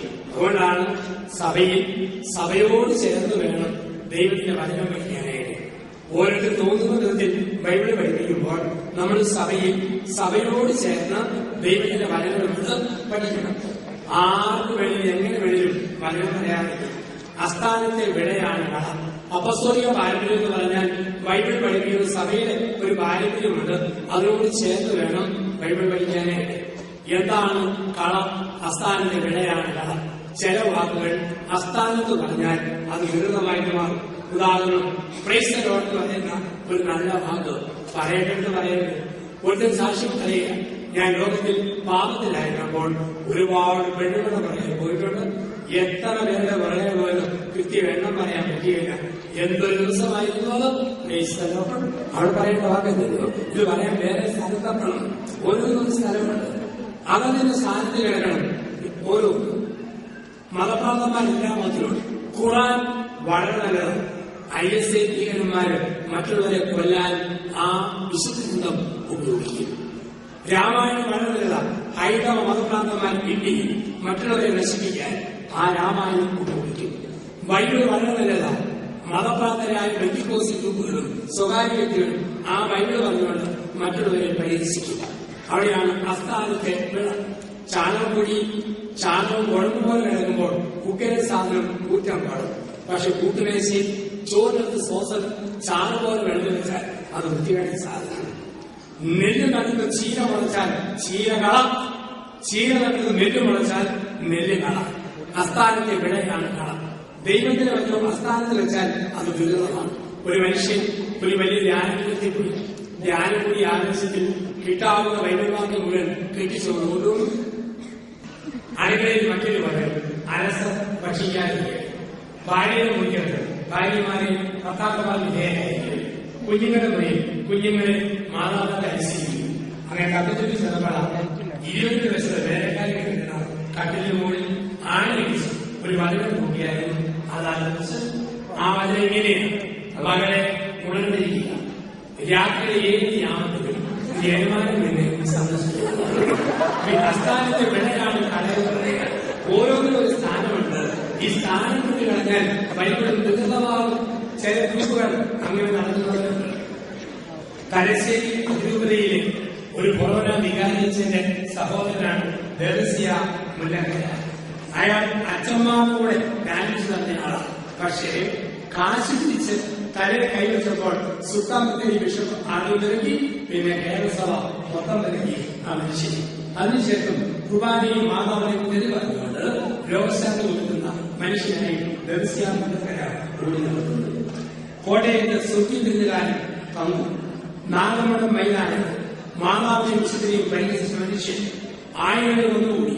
പക്ഷേ അത്ഭുതം തങ്കു പ്രസവിച്ചതിന് തൊട്ടിപ്പുറത്ത് അന്തോത്സവയാണ് ഒരു രൂപം. അത് മുങ്ങി വന്നു. ഇന്ന് ചൊവ്വാഴ്ചകളിൽ 50,000-ഓളം പേര് ഒരുമിച്ച് കൂടി അന്തോത്സവയാണ് മധ്യസ്ഥത നാഗമഠം ആ കപ്പലിൽ നടത്തുമ്പോൾ തങ്കുവിന്റെ രഹസ്യങ്ങളുടെ എണ്ണം കോട്ടയത്തെങ്കിലും എണ്ണം കുറഞ്ഞു വന്നു. കാഞ്ഞിരപ്പള്ളിയിലെ കൊച്ചുമുതലാളി കവലക്കുട്ടിയിട്ട് നടത്തുന്ന ആനന്ദാനന്ദ ദിവസം ഒരു ഭാഗത്ത് അച്ഛന്മാരോട് ധ്യാനിച്ചു തന്നെയാണ്. ദൈവശാസ്ത്ര പഠനമില്ലാത്ത മനുഷ്യൻ സ്വന്തം വികാരം ധ്യാനമായി പ്രസംഗിച്ചപ്പോൾ കാഞ്ഞിരപ്പള്ളി രൂപത്തിൽ നിന്നും സഭയിൽ നിന്നും അദ്ദേഹം പുറത്തുകൊണ്ടു. ഇരിങ്ങാലക്കുടത്താണ് ഏറ്റവും ഒരു ദുരിതമായ സംഭവം. മുരിയാട് എന്ന സ്ഥലത്ത് എംമാരുകൾ കട്ടപ്പനക്കാരൻ സാർ അവിടെ നിൽക്കത്തേലില്ലാതെ പ്രാന്തൻ മുരിയാട് തീർന്നു. എന്തെല്ലാം പ്രാന്തമായ പ്രബോധനമാണ് അയാൾ പഠിപ്പിക്കുന്നത്. ബക്കറാത്താളുടെ മുരിയാട് അന്ത്യവിധി ഇരിങ്ങാലക്കുടയാണ് വരാൻ പോകുന്നത്. അവിടെ 300 കെട്ടിടങ്ങൾ ആൾക്കാരെ കൊണ്ട് പണിയിപ്പിച്ചു വെച്ചു. എല്ലാം ഇപ്പം തീരുമെന്ന് പറഞ്ഞ് കവിളിക്കപ്പെട്ട മനുഷ്യർ പല പ്രാവശ്യം ലോകം അവസാനിക്കുന്നവന് അവസാനിച്ചില്ല. അവസാനം ഇയാൾ പറഞ്ഞു ഒരു രക്ഷകൻ അയാളുടെ കൂടാരത്തിൽ പിറക്കും. പക്ഷെ 6 മാസം മുമ്പ് വരുന്നത് വഴി മാറി രക്ഷകയായി പോയി. ഇന്ന് ക്രിമിനൽ കേസാണ്. അയാൾക്ക് ഒരു സ്ത്രീ ഉണ്ടായിരിക്കുന്നു പറഞ്ഞു ഇന്ന് കോടതി കേസ് അയാൾക്കെതിരെ 100 കുടുംബങ്ങൾ വിട്ടുപോകുന്നു. അനേകം പെട്ടുകിടക്കുന്നു വിട്ടുപരാൻ ഒരുങ്ങിക്കൊണ്ട്. അയാൾ പറയുന്നത് നരകം നമ്മൾ നിൽക്കുന്നിടത്തുനിന്ന് 9 കിലോമീറ്റർ കീഴെയാണ്. എവിടെ നിന്നാലും അവിടെ 12,000 ഡിഗ്രി ചൂടിൽ ലാവ തിളച്ചുകൊണ്ടിരുന്നു.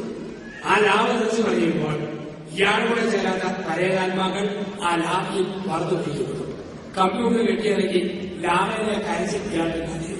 അത് കേട്ടപ്പോഴാണ് മനസ്സിലായത് എല്ലാ പരേതാത്മാക്കളും കോട്ടയം ജില്ലക്കാരും മലയാളികളും മാത്രമാണ് അവിടെ പോയത്. എല്ലാ ആത്മാക്കളും കരയുന്നു. മാതാവ് എന്തൊരു നമ്മൾ ഈശോയെ കൊള്ളുന്നു, എന്തൊരു ചൂട്. 3-4 പാണ്ഡ്യാത്മാക്കളെയും 5-6 കുഞ്ഞാത്മാക്കളെയും കൂടെ അയാൾ ഇടാവുന്നു. ഇങ്ങനെ കളിപ്പിക്കുന്ന ഗ്രൂപ്പുകൾ ധാരാളമാണ്. അതുകൊണ്ടാണ് പറയുക സഭയിൽ അധികാരവും അറിവും ഉള്ളവരോട് ചേർന്ന് ദൈവത്തിന്റെ വചനം പഠിക്കണം. സഭയോട് തന്നെ പഠിക്കണം. അവിടെയാണ് നമ്മുടെ SMCയിലെ പ്രസക്തി. അവിടെയാണ് നമ്മുടെ ഇടവക സമൂഹത്തിന്റെ പ്രസക്തി. ഇല്ലെങ്കിൽ പാളിൽ പോകാവുന്ന പ്രബോധനങ്ങളുമായിട്ട് പല പ്രബോധകരും കണ്ടുവരും. അതിനെ ഒട്ടിപ്പോകാതിരിക്കണം. ഇങ്ങനെയുള്ള ചിട്ടയുള്ള ഗ്രൂപ്പുകളും ക്രമീകരണങ്ങളും ഒക്കെ നമുക്ക് ആവശ്യമാണ്. അപ്പൊ സഭയിൽ ബൈബിൾ പഠിക്കണം. നമുക്ക് ദിവ്യജ്ഞാനത്തിന്റെ വരവിന് ശേഷമാണ് സത്യം പറഞ്ഞാൽ ഒരു ഉണർവ് കേരള സഭയിലുണ്ടായത്. കോട്ടയിലെ ജ്ഞാനത്തോടു കൂടിയാണ് ബൈബിൾ പഠനങ്ങളും ബൈബിൾ എല്ലാവരെയും എത്തിച്ചു കൊടുത്തൊക്കെ ദിവ്യന്റെ വലിയ ദൗത്യമായിരുന്നു. ഇന്ന് എവിടെ ചെന്നാലും ഒരു ബൈബിൾ ആത്മീയമുണ്ട്. കൊച്ചുപിള്ളേർ പോലും ഇന്ന് ബൈബിൾ കാണാൻ പാടില്ല. ഒരച്ഛൻ ബുദ്ധനായിട്ട് വഴി വന്നപ്പോ ഒരു കൊച്ചു കുട്ടിയോട് പിള്ളേർ വഴിമെന്ന് കഴിക്കുക. അച്ഛൻ ഒരു കുട്ടിയെ വിളിച്ചു, മോനെ നിന്റെ പേരെല്ലാം. അവൻ ചോദിച്ചു, അച്ഛാ ബൈബിളിലെ പേര് പറയണം അതോ ഹാദിപ്പുകയിലെ പേര് പറയണം? ഹാദിപ്പുകയിലെ പേര് പറയാം.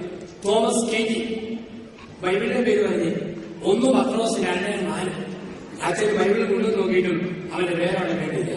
പിറ്റേ ഞായറാഴ്ച ഇവനെ പള്ളി കണ്ട് അന്വേഷിച്ചു, നിന്റെ പേര് പറഞ്ഞപ്പോ 1 പത്രോസ് 2:4 അതെന്നാ പേരാണ്? അവർക്ക് അച്ഛന് മനസ്സിലായി വിഷമമില്ല. എന്റെ അച്ഛ ഞാൻ പറഞ്ഞത് നമ്മുടെ ഇടവകയില് 1-ാം വാർഡിൽ താമസിക്കുന്ന പത്രോസിന്റെ 2-ാം വാർഡിലുള്ള 4-ാമത്തെ പിന്നെ വൈദ്യുപ്രകാരം മനുഷ്യൻ ഉത്തരങ്ങൾ കണ്ടുപിടിക്കുന്ന ലോകത്തിലാണ്. ചില കുടുംബത്തിലാണെങ്കിൽ അപ്പനും അമ്മയും സൂപ്പർ കരിസ്മാറ്റിക്, ചില അമ്മച്ചിമാര് വെറും കരിസ്മാറ്റിക് അല്ല, കരിസ്മാറ്റിക് ബ്ലാക്ക് ബെൽറ്റ് എന്ന് വിളിക്കാം. അമ്മച്ചിയുടെ കോളേജിൽ പോകുന്ന മക്കൾ വിശ്വസിക്കുന്നു. 8 പഠിക്കുന്ന 13 വയസ്സുകാരൻ ക്രിസ്ത്യൻ കമ്മിറ്റിച്ചു. ധ്യാനം കഴിഞ്ഞ് വെള്ളിയാഴ്ച രാത്രി വന്നപ്പോൾ പാട്ടുപാടി പ്രാർത്ഥിച്ച് സ്വരമടച്ച മോന്റെ വരവ്. അവൻ കിടന്നുറങ്ങി. എന്നും രാവിലെ 6 മണിക്കെങ്കിലും അവൻ ശനിയാഴ്ച രാവിലെ 7 മണിയായിട്ടും 10 മണിയേഴും ഇട്ടാവ് പോലെ ചുരുട്ടി നിന്നു. പഴയ സ്വഭാവത്തിലാണ് അമ്മ മുടിക്കണം അടിച്ചു വാരുന്ന പുല്ലിന്റെ ചുരുമുടി നൂത്തും മുതുപിശാന്റെ പൊങ്ങണം. ഇപ്പൊ അമ്മയ്ക്ക് അയൽ വർത്താനം പറയാൻ പറ്റിയത് അതിൽ പറഞ്ഞാൽ 15 വരും. മൂടി പൊതിച്ചു കിടക്കുന്ന മോന്റെ അടുത്ത് ചെന്ന് അമ്മ അകലെ മുഴിച്ചെന്നു. ഫ്രിഡ്ജിൽ നിന്നും ഒരു സ്റ്റീൽ കിട്ടുന്നവരെ തണുത്ത വെള്ളം കൊണ്ടുവന്നു.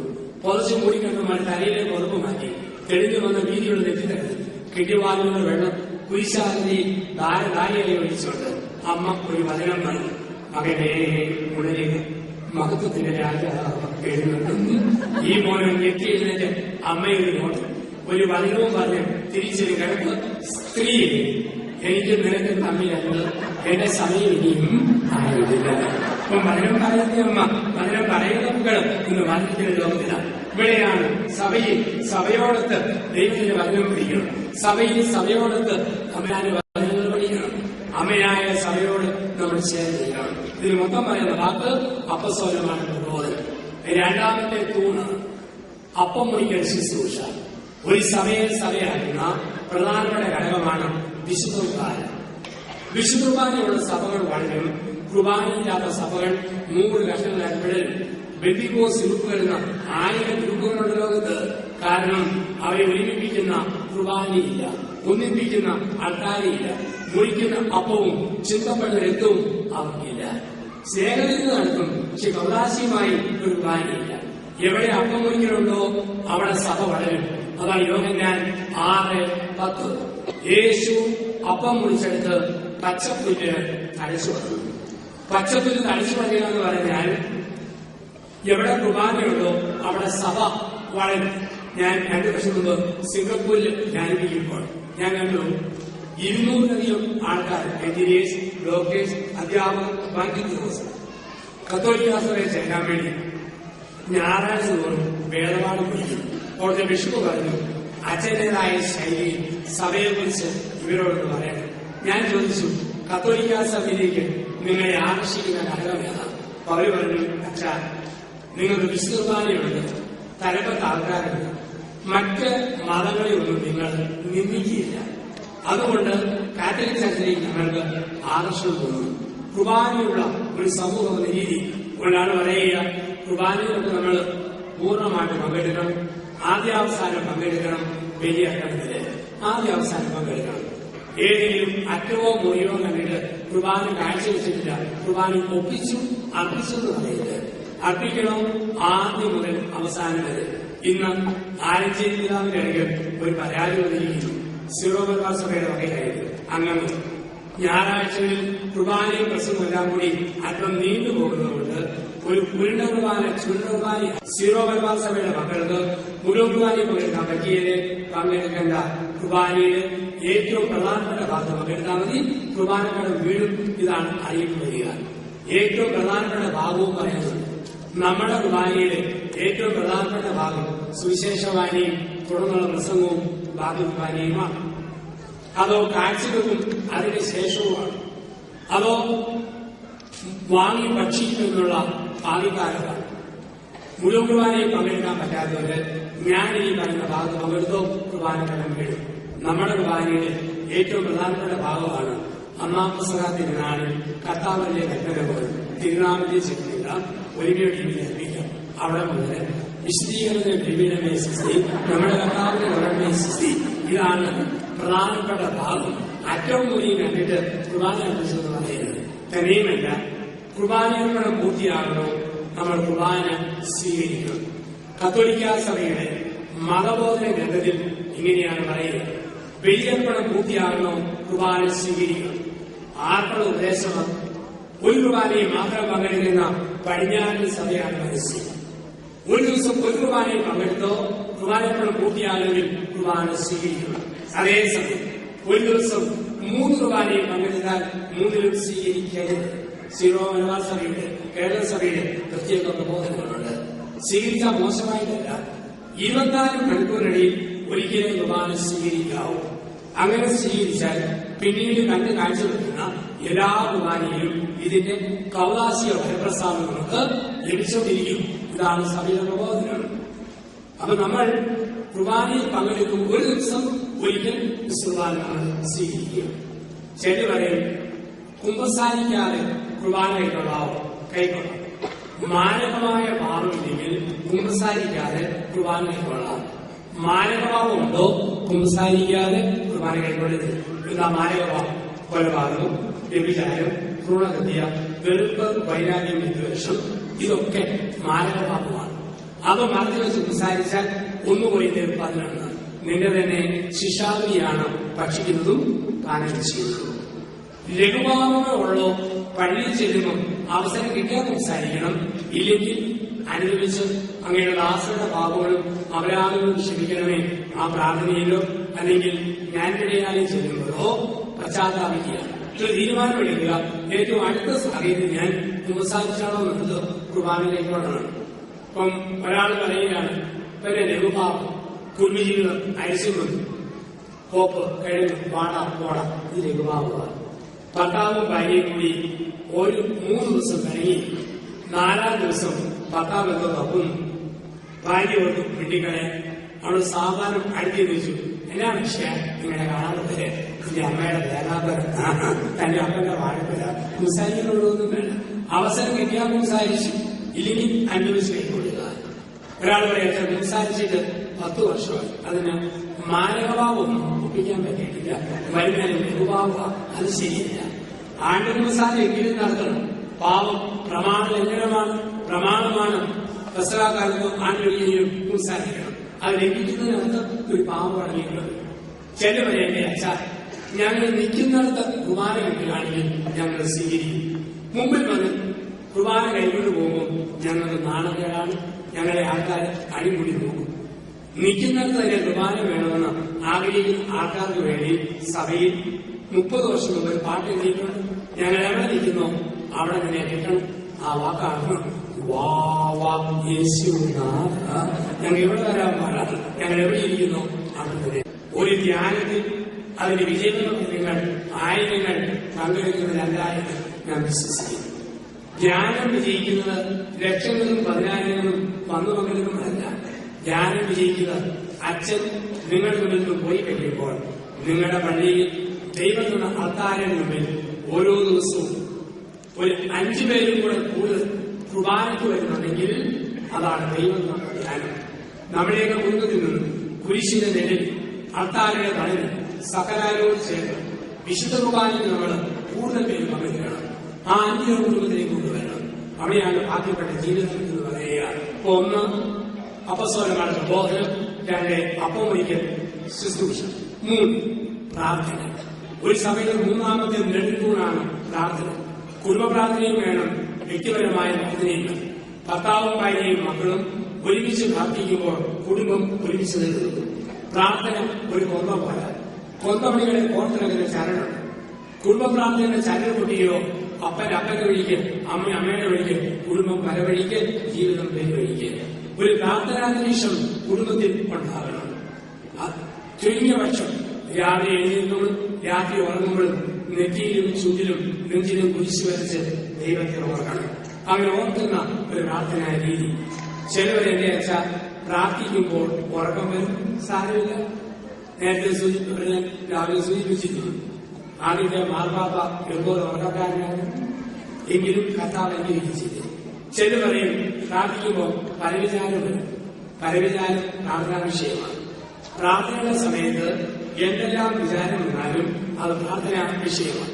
ഉദാഹരണം, കെട്ടിയവനോട് വെള്ളമുള്ള ഭാര്യ മുട്ടുകുത്തി സ്വർഗസ്വനായ പിതാവ് എന്ന് പ്രാർത്ഥിക്കുമ്പോൾ കെട്ടിയവന്റെ മുഖത്ത് പരവിചാരം ദൂരപ്പോട്ടെ അന്ന് വേണ്ടി തമ്പുരാൻ പറയും ആദ്യം 10 ഭർത്താവിനോട് ലഭ്യതപ്പെടുക, എന്നിട്ട് പ്രാർത്ഥിക്കുക. ഭാര്യയോട് വെളുപ്പമുള്ളവൻ നന്മ നിറഞ്ഞ മറിയം ചെല്ലുമ്പോൾ ഭാര്യയുടെ മുഖം ആദ്യം ഭാര്യയോട് ലഭ്യതപ്പെടുക, എന്നിട്ട് പ്രാർത്ഥന നടത്തുക. ഒരു പിതാവ് ഇടവക സന്ദർശനം പറഞ്ഞു, മനുഷ്യൻ ബലഹീനമാണ്, പരവിചാരം കൂടാതെ 5 മിനിറ്റ് പോലും പ്രാർത്ഥിക്കാൻ മനുഷ്യന് പറ്റിയത്. അങ്ങനെ പ്രായമുള്ള ഒരമ്മച്ചി പറഞ്ഞു, 5 മിനിറ്റ് പരവിചാരം കൂടാതെ പ്രാർത്ഥിക്കാൻ എനിക്ക് പറ്റും. തിരുവേനി പറഞ്ഞു, ഒരു സ്വർഗസ്വനായ പിതാവിനെ പോലും പരവിചാരം കൂടാതെ പ്രാർത്ഥിക്കാൻ ആർക്കും പറ്റിയത്. ഒരു അമ്മച്ചി ചോദിച്ചു, ഒരു സ്വർഗസ്വനായ പിതാവ് ഒരു പരവിചാരം ഞാൻ പ്രാർത്ഥിച്ചാൽ പിതാവ് എനിക്ക് എന്നാ തരും? പിതാവ് പറഞ്ഞു, അങ്ങനെ പ്രാർത്ഥിച്ചാൽ അമ്മച്ചി ഞാൻ 50 രൂപയും കൊണ്ടേ സമ്മാനത്തിൽ കരുവരുത്. ഞാൻ ഇപ്പം ശരിക്കണം. അമ്മച്ചി നേരെ നിന്ന് അടുക്ക് പിടിച്ചിട്ട് കവടിയൊക്കെ ശരിക്കിട്ട് കരങ്ങൾ കൊണ്ട് കണ്ണടിച്ചിട്ട്, സുഖസ്വനായ പിതാവ് നിന്റെ നാമം പൂജിതമാണ്, രാജ്യം വന്നു. അല്ലെ പിതാവ് ഈ 50 രൂപയും കൊണ്ട് ഇപ്പം തരും. ഞാൻ അരവിനെ കമ്പളെ തരുള്ളൂ. ഇതാണ് മനുഷ്യനെ ചെയ്യുന്നത്. ചിലപ്പോഴൊക്കെ നമ്മൾ പറയും ദൈവം പ്രാർത്ഥന കേട്ടില്ല. എപ്പോഴാ? ചോദിച്ച കാര്യം ചോദിച്ച പോലെ കിട്ടിയില്ല പറയും ദൈവം പ്രാർത്ഥന കേട്ടില്ല. ചോദിച്ച കാര്യം ചോദിച്ച പോലെ കിട്ടിയാൽ പറയും ദൈവം എന്റെ പ്രാർത്ഥന കേട്ടു. പലപ്പോഴും നമ്മുടെ പ്രാർത്ഥന കാർട്ടൂൺ കഥാപാത്രങ്ങളായ ബോബനും മോളിയും പ്രാർത്ഥിക്കുന്നത് പോലെ. ബോബനും മോളിയും പ്രാർത്ഥന മുറിയിച്ചു.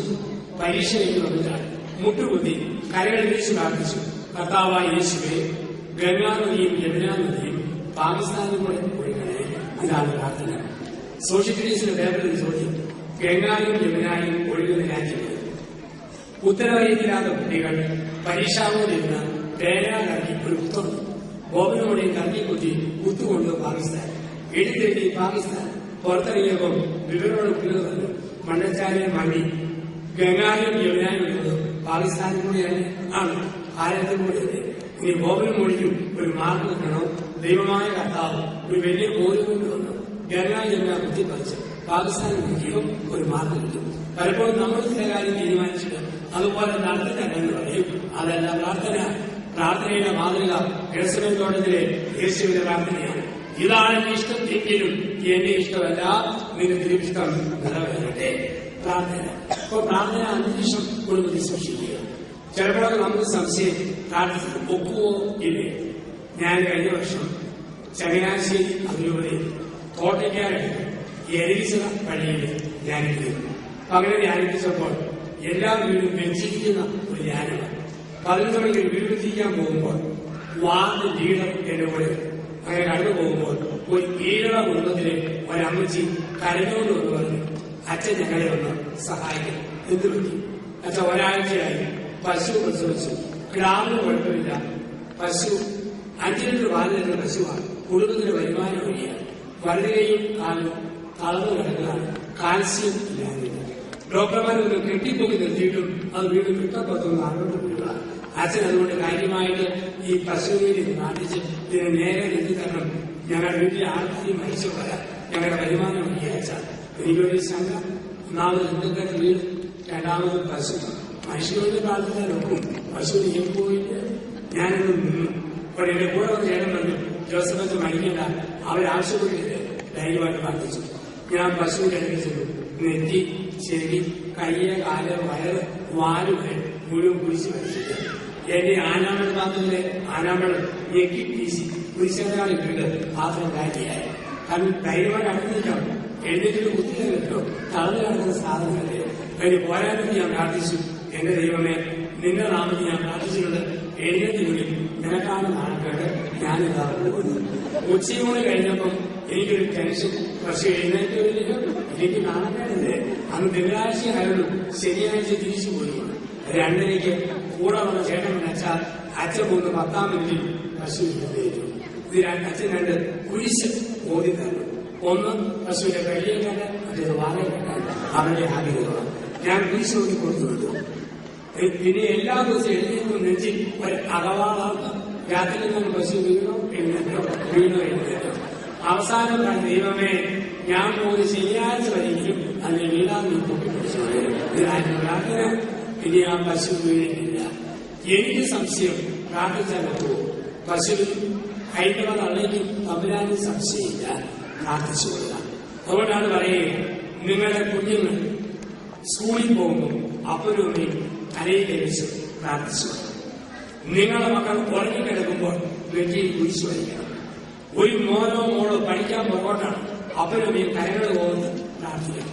ഏതെങ്കിലും മക്കൾക്ക് വഴി പഠിച്ചു പോയോ നിരാശപ്പെടരുത്. കരങ്ങൾ ഒരുമിച്ച് കോർത്ത് പിടിച്ച് അപ്പനും പ്രാർത്ഥിക്കുക. പ്രാർത്ഥന അത്ഭുതങ്ങൾ സൃഷ്ടിക്കും. രാത്രിയുടെ താഴ് പ്രഭാതത്തിന് താക്കോലുമാണ് പ്രാർത്ഥന. രാവിലെ എഴുന്നേൽക്കുമ്പോൾ ഹൃദയം തുറക്കണം, പ്രാർത്ഥനയുണ്ട്. രാത്രി ഉറങ്ങുമ്പോൾ ഹൃദയം പൂട്ടണം, പ്രാർത്ഥനയുണ്ട്. അങ്ങനെ പ്രാർത്ഥനാന്തരീക്ഷം നമ്മുടെ കുടുംബത്തിൽ നമ്മൾ സൂക്ഷിക്കുക. ഒന്ന്, ശൈലിക പാരമ്പര്യത്തോട് വിശ്വസ്തത വരുത്തുക. 2, വിശുദ്ധപാലർപ്പണത്തിൽ ഭാഗഭാഗത്വം വഹിക്കുക. 3, കുടുംബ പ്രാർത്ഥനയും വ്യക്തിപരമായ പ്രാർത്ഥനയ്ക്കും ഊന്നൽ കൊടുക്കുക. 4, ഒരു സഭയെ സഭയാക്കുന്ന 4ാമത്തെ പ്രധാന ഘടകമാണ് കൂട്ടായ്മ. കൂട്ടായ്മ സന്തോഷം തോന്നും. ഇതുപോലെ വലിയ സമൂഹം ഇവിടെ അതുപോലെ മറ്റു 3 സ്ഥലങ്ങളിൽ ഇത്രയെങ്കിലും വലിയ സമൂഹമുണ്ട്. നമ്മുടെ ഗൾഫ് രാജ്യത്തിൽ എവിടെ ചെന്നാലും കൂട്ടായ്മ, അമേരിക്കയിൽ ചെന്നാലുമുണ്ട് ഒരുക്കമുള്ളൊരു കൂട്ടായ്മ. അപ്പം ഇന്ന് നമ്മൾ എവിടെല്ലാം ഉണ്ടോ ഒരു കൂട്ടായ്മയുടെ ഭാഗമാണ്. നിങ്ങളോട് ചോദിക്കുക, നാട്ടിലെവിടെ ഇന്ന രൂപത, ഏത് ഇടവക കൂട്ടായ്മയാണ് നമ്മൾ ഇടവക പറയുന്നു. നമുക്ക് സന്തോഷം തോന്നും കേൾക്കുമ്പോൾ. എവിടെ ചെന്നാലും കൂട്ടായ്മ. നമ്മൾ ഇംഗ്ലണ്ടിൽ ചെന്നാൽ 100 കണക്കിന് കൊച്ചു കൊച്ച് ഇടവക കൂട്ടായ്മകൾ നമ്മൾ ആയിരുന്നു. ലോകത്തെവിടെയും നമ്മുടെ വളർന്ന കൂട്ടായ്മയാണ്. അതുകൊണ്ടാണ് കൂട്ടായ്മയെ സ്നേഹിക്കുന്നതുകൊണ്ട് നാട്ടിൽ അവധി ചെല്ലുമ്പോൾ നിങ്ങൾ ഏത് ഇടവയിൽ നിന്നാണ് വന്നത് ആ പള്ളിക്ക് വേണ്ടി എന്തെങ്കിലുമൊക്കെ ചെയ്യണം. ആൾക്കാർ കഷ്ടപ്പെട്ട് പള്ളിയിലെ പെരുന്നാൾ നടന്നത് കാണാം. തിരുനാളിലെ പ്രോഗ്രാംസ് വീട്ടിലുള്ളവർ സ്പോൺസർ ചെയ്യുന്നത് കാണാം. അച്ഛനെ കുറച്ച് കുമാരന് നമ്മൾ പൈസ ഏൽപ്പിക്കണം. എന്റെ അഴിമതിന്റെ പാവങ്ങളെ കൊച്ചു കൊച്ചു സഹായം കൊണ്ട് ഞാൻ ബലപ്പെടുത്തണം.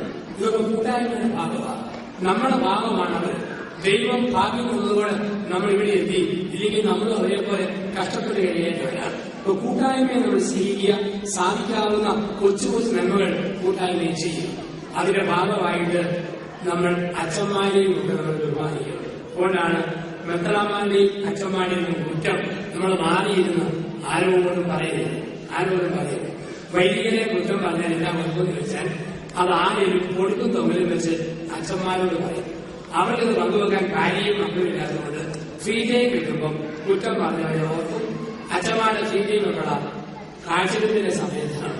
അച്ഛൻ ക്ലാസ്സിൽ ക്ലാസ്സിൽ പൊക്കി പിടിക്കുമ്പോൾ ആൾക്കാർ പാട്ട് പാടും. അച്ഛൻ ഇങ്ങനെ എന്നാലും അവൾ ഇതുകൂടി ചോദ്യം വർത്താനുണ്ട്. അങ്ങനെ സാരമില്ല, കർത്താവിനെ മിതമായി ശ്രമപ്പെട്ടു. അത് നമുക്ക് നല്ലതല്ല. അച്ഛന്മാർ നമ്മുടെയൊക്കെ നാട്ടിൽ അച്ഛന്മാരെ സ്വന്തം വീട്ടിലെ മക്കളെ പോലെ കാണുക. ഒരാൾ വീട്ടിൽ എന്തെങ്കിലും നല്ല സാധനം ഉണ്ടാക്കിയാൽ അതിന്റെ ഓഹരി പള്ളിയിലെ അച്ഛന്മാർ കൊണ്ടുപോകും. മഠത്തിലെ സിസ്റ്റേഴ്സിനെയും മക്കളെ പോലെ നമ്മൾ നാട്ടിൽ കാണുക. പക്ഷെ നമുക്കറിയാം അവർക്ക് വല്ലതും കൊണ്ടുകൊടുക്കണമെന്ന് വരികയും അംഗസ്ഥ വലുതായാൽ പൂവണികളാക്കി പള്ളിയിലാണെങ്കിൽ 1-2 അച്ഛന്മാരും. എന്റെ വീട് വലിയ ഗോപാലയുടെ സിമിത്തേരി കഴിഞ്ഞ് ആദ്യത്തെ പറമ്പ്. അപ്പൊ വീട്ടിൽ എന്തെങ്കിലും നല്ല സാധനം ഉണ്ടാക്കിയാൽ എന്റെ അമ്മ എന്റെ തമ്മിലും കൊണ്ട കൊടുക്കട അച്ഛൻ. കടച്ചക്ക പൊടിയത് തേങ്ങാപ്പീര, ചേര പൊടിയത് തേങ്ങാപ്പീര, കപ്പ കുഴച്ച് വേവിച്ചത് മത്തിക്കറി, ചക്ക അടിച്ചു വേവിച്ചത് കോഴിക്കറി, വാഴയുടെ വാട്ടിക്കൊടി 3-4 ചക്ക കൊടുക്കും. 1-ാമത്തെ നാട്ടുകോഴി പോലെ മർമ്മപ്രധാനമായ 4 കൊടുക്കും. എരിവും ചൂടോടെ ചാറുകൂടെ ചോദ്യപാത്രത്തിൽ ചങ്ക്, കരള്, കുറകം ഒക്കെ അച്ഛൻ ഞങ്ങൾ പിള്ളേർക്ക് കുത്ത് വെളിയിൽ തുടങ്ങിയ ഉച്ചിഷ്ടമാണ് കൊണ്ടപ്പോഴും പലപ്പോഴും കോഴിക്കറിയും ചക്കപ്പുഴുവായിട്ട് ഞാൻ പള്ളിയിൽ പോയിട്ടുണ്ട്.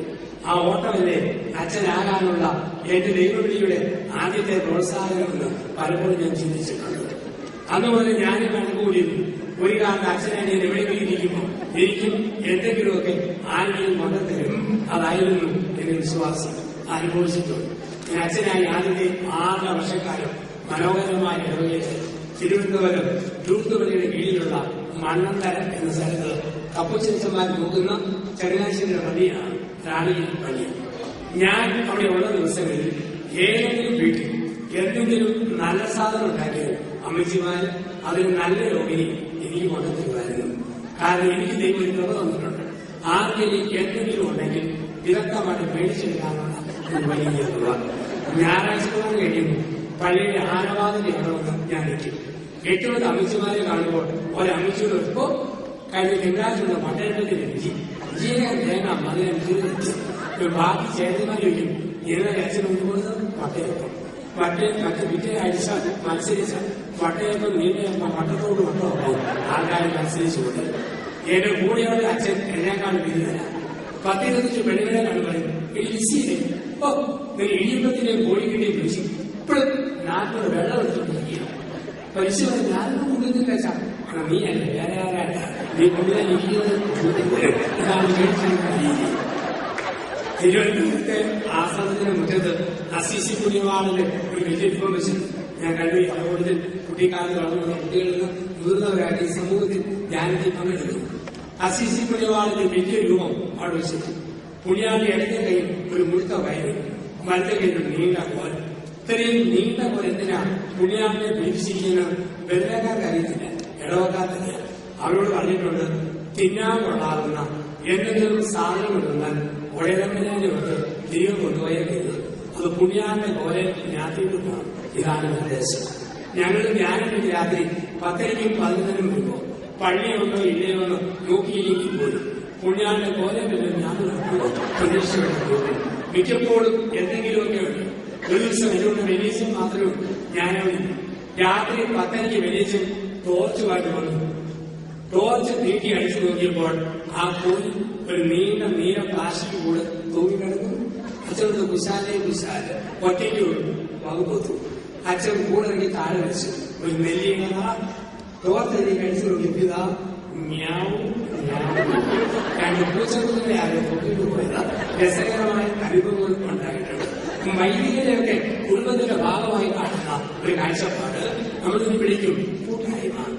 ആ കൂട്ടായ്മയിൽ നിന്നാണ് ദൈവവിളികളുമൊക്കെ ഒരുപാട് വളർന്നു വരികയാണ്. അതുപോലെ തന്നെ ഓർക്കുക, നല്ല ദൈവവിളികൾ പ്രോത്സാഹിപ്പിക്കുക. നമ്മൾ വരുമ്പോ കുവൈറ്റിനാരാ സെമിനാരിൽ പോവുക, കുവൈറ്റിനാരാ നാട്ടിൽ പോവുക, അവരിതെല്ലാം കണ്ട് ജീവിക്കുന്ന ലോകം അബദ്ധങ്ങളാണ്. ചിക്കാഗോയിൽ അമേരിക്കയിൽ ജനിച്ചു വന്ന 3 കുഞ്ഞുങ്ങൾ ചിക്കാഗോ ശിവമലബാറുകളിൽ ഇന്ന് വൈദിക വിദ്യാർത്ഥികളാണ്. ഇംഗ്ലണ്ടിൽ 2 പേർ ബ്രഹ്മിംഗ്ഹാം സെമിനാരിയിൽ നമ്മുടെ കുഞ്ഞുങ്ങൾ വൈദിക വിദ്യാർത്ഥികളാണ്. സമഗ്രത നൽകി പറഞ്ഞതല്ല, നമ്മൾ പറഞ്ഞു കൊടുക്കുന്നതിരിക്കും. അച്ഛനാകുന്ന കാര്യം, സിസ്റ്ററാകുന്ന കാര്യം ഇത് നമ്മൾ പറഞ്ഞു കൊടുക്കണം. നല്ല ദൈവവിളികൾ നമ്മൾ പ്രോത്സാഹിപ്പിക്കണം. ചെന്നൈക്ക് ഓർമ്മ പൊട്ടും വീടും ഒക്കെ അച്ഛനാകാൻ വിളിക്കും വീട് കൊടുക്കാൻ. ഒരു പള്ളിയിൽ ധ്യാനിക്കാൻ ചെന്നപ്പോൾ ഒരു കുട്ടി പറഞ്ഞ +2 പഠിക്കുക. അച്ഛനെ പോലെ ബാഗെടുത്ത് തൂക്കി നടക്കുന്ന സഭയിൽ അംഗമാകാൻ എനിക്ക് ആഗ്രഹമാണ്. അപ്പനോട് പറയാം, ഞാൻ പറഞ്ഞ ചേട്ടാ മോൻ ആഗ്രഹമുണ്ട്, ഞങ്ങളോട് പോലെ വിട്ടേക്കാവോ? പിന്നെ അപ്പം പറയാം, എന്റെ അച്ഛ സഭയിൽ കൊടുത്ത വർത്താനം പറയുന്നത് അവരെ എഞ്ചിനീയർ ആക്കാൻ ഞാൻ വളർത്തിക്കൊണ്ട് വരിക. നമ്മൾ പറയുന്നത് ഈ കോഴിപ്പൂവരെ ഈശ്വരനെ കൊല്ലാൻ വളർത്തിക്കൊണ്ട് വരിക എഞ്ചിനീയർ ആകാൻ. 10 പഠിക്കുന്നവനോ അവൻ വീട് നോക്കാൻ വേണം. 8 പഠിക്കുന്ന പോട്ടനെ അച്ഛന് പറ്റിയ വേണം കൊണ്ടുപോകാൻ. ചില കാഴ്ചപ്പാട് ഇങ്ങനെയാണ്. ചിലരുടെ ഓർമ്മ അച്ഛനാകാൻ പോകുന്ന പറഞ്ഞാൽ തിന്നാനും കുടിക്കാനും സുഖിക്കാനും പോവുക. അങ്ങനെ കാണുന്നു. ചില മനുഷ്യരുടെ ചിന്ത അങ്ങനെ. ചിലർ അച്ഛനാകുന്ന പറഞ്ഞാൽ ഉറങ്ങാൻ പോകുക. രാവിലെ 10-ന് വരും. ചില ഫോൺ വിളിച്ചിട്ട് അച്ഛൻ ഉറങ്ങുന്നതാണ് എന്റെ ഉപകരണമാണ് ഈ രാത്രി പകലെടുക്കുന്നത്. ചില സങ്കല്പേതിനാണ്.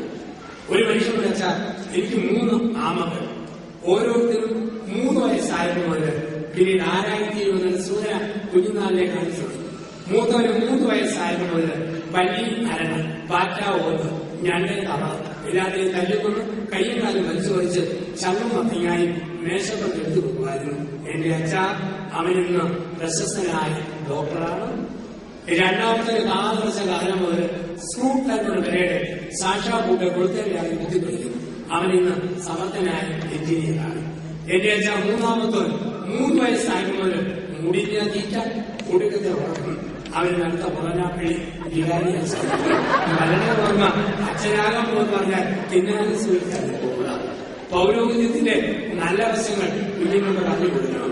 അപ്പൊ നമ്മള് ആരെങ്കിലും അച്ഛനാകാൻ സഹായിക്കുമ്പോഴും കുടുംബത്തിൽ നിന്ന് അച്ഛനാകാൻ കുഞ്ഞുങ്ങളെ വിടുകയും ചെയ്യുമ്പോൾ കൂട്ടായ്മയുടെ ഭാഗമാണ്. ഒരിക്കലും കണ്ടിട്ടില്ലാത്തവരെ സഹായിക്കുന്നു, നമ്മുടെ കുഞ്ഞുങ്ങളെ പറഞ്ഞു വിടുന്നു. ഇതൊക്കെ കൂട്ടായ്മയുടെ ഭാഗമാണ്. അതിന്റെ ഒരു ഭാഗമായിട്ട് സമ്പത്തുള്ളവര് ഏറ്റവും കുറഞ്ഞവരെ സഹായിക്കണം.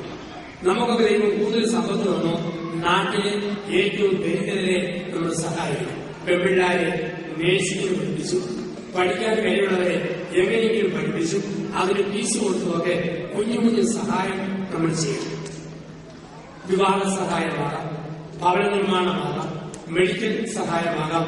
SSC ഒക്കെ ചെയ്യുന്നു, നമ്മൾ വായിച്ചു കഴിഞ്ഞു. നമ്മൾ കൊച്ചു കൊച്ചു സഹായങ്ങൾ ചെയ്യണം കഴിവനുസരിച്ച്. എത്ര ചെയ്യുന്നു എന്നല്ല, ചെയ്യുന്ന മനസ്സ്. മത്തായി സുവിശേഷം 10:42 ഈ ശരീരത്തിൽ ഒരുവനുണ്ട് ഒരു പാത്രം പച്ചവെള്ളം കൊടുത്തപ്പോൾ നിങ്ങൾ എനിക്ക് തന്നെയാണ് ചെയ്തത്. ഈ ഒരു ചിന്ത മനസ്സിൽ നമ്മൾ സൂക്ഷിക്കുക. ഞാൻ ആദ്യമായിട്ട് കുപ്പായം ധരിച്ചു 1985 മെയ് 15 മാതൃകയിൽ വെച്ചു. ഞാൻ വീട്ടിലേക്ക് പോയി ഒരു മണിക്ക് വാഴക്കുളം തൊടുപുഴ, പാല ഇരാനിപ്പുഴ, വാഗമൺ വഴി ഒന്ന് വളഞ്ഞു പോയി. പോരുന്ന സമയത്ത് ഞാൻ ഒരുപാട് നോട്ട് മാറി 10 പൈസയുടെ 10 ചില്ലറ തുണികൾ വലതുവശത്തെ പോകത്തിട്ടു. 980 10 പൈസ ഉള്ള കാലം, ഉള്ള പൈസയ്ക്ക് വിലയുള്ള കാലം. ഇന്ന് കർമ്മക്കാർ വണ്ടിയിൽ കയറുമ്പോൾ അന്ന് 10 പൈസ സാധാരണ ഒഴുകും. ഇന്ന് 10 പൈസ കാണാനില്ല. അതെല്ലാം കർമ്മക്കാരനെ കാണിച്ചാൽ അവൻ നമുക്ക് തിരിച്ച് 10 രൂപ തരുന്ന ഒരു കാലഘട്ടത്തിലാണ് നമ്മൾ ജീവിക്കുക. വണ്ടിയിൽ കയറുമ്പോൾ അച്ഛന്മാരെ കണ്ടോ കർമ്മക്കാര് വെറുതെ വിടില്ല. അച്ഛാധർമ്മം ആൾക്കാർ പോകും, അവരൊന്നും കൊടുത്തില്ലെങ്കിൽ ഈ കത്തനാരെ ഞാൻ കൊടുത്തു. അതുകൊണ്ട് 10 പൈസയുടെ 10 ചില്ലറ തുണികൾ വലതുവശത്തെ പോകത്തിട്ടു. വേദപാഠാധ്യാപൻ മേടിച്ചെന്ന പൈനാപ്പിൾ ടേസ്റ്റുള്ള മുട്ടായി കഴിച്ചതിന്റെ ബാക്കിയുള്ള 2 ഇടതുവശത്തെ പോകത്തിട്ടു. 5-ന്റെയും 10-ന്റെയും 20-ന്റെയും ഓരോ നോട്ട് നെഞ്ചത്തുള്ള പോകത്തിട്ടു. ഈ ഭൂമിയിൽ ഏറ്റവും പോക്കറ്റുള്ള സഭക്കാരൻ ഞങ്ങളുടെ അപ്പൂച്ചൻ അച്ഛന്മാരാണ്. ഞങ്ങളുടെ ദേഹം മുഴുവൻ പോക്കറ്റാണ്. ഞങ്ങളെ പ്രത്യേക വരുമാന വഴിയില്ലാത്തതുകൊണ്ട് നിറയെ പോക്കറ്റിൽ നിന്ന് തിരിക്കുകയാണ്. വലതുവശത്ത് പോക്കറ്റ്, ഇടതുവശത്ത് പോക്കറ്റ്, വയറിലെ പോക്കറ്റ്, ഇതിനകത്ത് പോക്കറ്റ്, പുറയിൽ ഏർവായു ഒരു വിശാലമായ മുഴുത്ത പോക്കറ്റ്. ആരെവിടെ എന്നാ തന്നാലും തിരിച്ചാണ്. ഞങ്ങളുടെ അച്ഛൻ കോട്ടയിൽ നിന്നും KSRTC ബസ്സിൽ ഭരണങ്ങാനത്തേക്ക് പോവുകയാണ്. ബസ്സിലെ സൈഡിൽ നിന്ന് അച്ഛൻ കൂട്ടി കാറ്റ് കീഴും 3-4 വയസ്സ് പ്രായമുള്ള ഒരു ചെറുക്കൻ ഓറഞ്ച് പൊളിച്ചിട്ട് അതിനെ ഡിപ്പോസിറ്റ് ചെയ്ത അനുഭവമുണ്ട്. അപ്പൊ എന്തെവിടെ കിട്ടിയാലും മേടിച്ചു വിടുക. ഞാൻ പാലാ സ്റ്റാൻഡിൽ വന്നപ്പോഴത്തേക്ക് ചില്ലറ പൈസ തീർന്നുപോയി. TTMS ബസ്സിലിരിക്കുന്നു, തീക്കോയി ബസ്സിൽ. അങ്ങനെ ഇരിക്കുമ്പോൾ ഇടതുകൈ ശ്രദ്ധിച്ച ഒരു ഭിക്ഷക്കാരൻ വലതുകൈയിൽ ചളിങ്ങിയ ചട്ടിയുമായി ബസ്സിനകത്ത് കയറുന്നു. ആദ്യം എന്നെ കണ്ടില്ല, കുറച്ചു കഴിഞ്ഞ് കണ്ടു. എരിച്ചുകൊണ്ട വാളും പോലെ കുതിച്ചു വാങ്ങി എഴുതി പോകുന്നു. അച്ഛാ കർമ്മം പാത്രം മാനസിക സ്പീഡിൽ കേൾക്കാൻ തുടങ്ങി. ആൾക്കാരെ നോക്കി. എനിക്കൊരു ചമ്മലൻ ചില്ലറ പൈസയില്ല. ഇനി 5 രൂപയുടെ നോട്ട് കർമ്മക്കാരന്റെ പാത്രത്തിൽ തേച്ച് 4 രൂപ 90 പൈസ തിരക്കിയെടുക്കുന്നത്.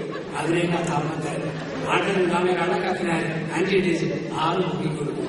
ഇനി 5 രൂപയ്ക്ക് എന്നാൽ സുഖ്യദേശം വെള്ളയ്ക്ക് പിടിക്കും. ആളാം പ്രതി ഇങ്ങനെ കൊടുക്കാൻ തുടങ്ങിയാൽ ആ സമയം വിൽക്കേണ്ടിയിരുന്നത്. ഞാൻ ചമ്മലോടെ ചിരിച്ചു ചേട്ടാ ചില്ലറ പൈസ തീർന്നു, 2 മുട്ടായി തരട്ടെ. ഇയാൾ സഹതാപത്തോടെ ചളിയെ ചട്ടി എന്നെ നേരെ വീട്ടിൽ പിടിച്ചു. ഞാൻ അതിലേക്ക് 2 മുട്ടായി കൊടുത്തു. ആൾക്കാരെ കുടുങ്ങിച്ചിരിച്ചു. ഇയാൾ ദുഃഖത്തോടെ ഓടിച്ചിരിച്ചു. കുറെ കഴിഞ്ഞ് വണ്ടി നീങ്ങുമ്പോൾ ഇയാൾ വാദത്തിൽ മുട്ടായി നീങ്ങിക്കൊണ്ട് പുറത്തേക്ക് ഇറങ്ങി പോവാം. എങ്ങനെ നോക്കി ദുഃഖത്തോടെ ചിരിച്ചുകൊണ്ടപ്പോ അയാളുടെ ചിരിയും നോട്ടം കണ്ട് ഉറപ്പാ അയാളുടെ ഉള്ളിന്റെ ഉള്ളറകളിൽ പറയുന്നത് പോലെ ദൈവമായ കർത്താവ് എന്നെക്കാട്ടിലും വലിയ കർമ്മക്കാരൻ ഈ വണ്ടിക്കകത്തുണ്ടെന്ന രീതിയില ആ ഭിക്ഷക്കാരന്റെ കൊണ്ട്. പിന്നെ പലപ്പോഴും പാലാ സ്റ്റാൻഡിൽ വെച്ച് ഈ യാചകനെ കണ്ടിട്ടുള്ള ജീവൻ വയറിട്ട് എന്റെ അരികിലുള്ള രീതിയില ദൂരത്തോടെ മാറിപ്പോകുന്നുള്ളൂ. ചിരിച്ചോണ്ട് വിളിച്ചെത്തിക്ക് കൊടുത്തോ സ്നേഹത്തോടെ സ്നേഹിക്കും. എത്ര കൊടുക്കുന്നു എന്നല്ല, കൊടുക്കുന്ന മനസ്സ്. ഇതാണ് ദൈവം കാണുക. അത് നമ്മളെയൊക്കെ കാണിച്ചിരിക്കും. കൊച്ചു കൊച്ചു സഹായം ഇടവകയിലെ പാവങ്ങൾക്ക് ചെയ്യും. ഒരു ക്രിസ്ത്യാനി ആദ്യം സഹായിക്കുന്നത് അവന്റെ അൾത്താര പങ്കുവെക്കുന്നവരെയാണ്. ഓർത്തോളം ഇതാണ് സഹായത്തിന് മുൻഗണനാക്രമം. ഒരേ അൾത്താരി, ഒരേ വിശ്വാസവും ഒരേ പാരമ്പര്യം പങ്കുവെക്കുന്നവരെ ആദ്യം സഹായിക്കണം. രണ്ടാമത് മറ്റു മതസ്ഥരെ നമ്മൾ സഹായിക്കണം. ഈ വീടിന്റെ വാതിൽ അന്യജാതികളുടെ ഭാവമാണോ ഒന്നും നോക്കരുത്, നമ്മൾ സഹായിച്ചാണ്. അപ്പം അത് ദൈവത്തിന്റെ അനുഗ്രഹം നമ്മളിലേക്ക് വരും. ഇങ്ങനെ 4 തൂണുകളിൽ പേരുവാക്കിയ ഒരു സഭാ സമൂഹമായി നമുക്ക് വളർന്നുവരാം. അപ്പസ്തോലരുടെ പ്രബോധനമെന്ന സൈനിക പാരമ്പര്യം, അപ്പം മുറിക്കണമെന്ന വിശുദ്ധ കുർബാന, വ്യക്തിപരമായ പ്രാർത്ഥന, കുടുംബ പ്രാർത്ഥന, ഇടവക കൂട്ടായ്മ, അങ്ങനെ ഒരു സജീവ സമൂഹമായി ഇവിടെ നമ്മുടെ നാട്ടിൽ ഇനി വരും കാലങ്ങളിൽ ദൈവം എവിടെയെല്ലാം അയക്കോ അവിടെയെല്ലാം വിശുദ്ധിയിൽ നമ്മെ വ്യാപിക്കുവാൻ ദൈവമായ കർത്താവ് നമ്മളെ സഹായിക്കും.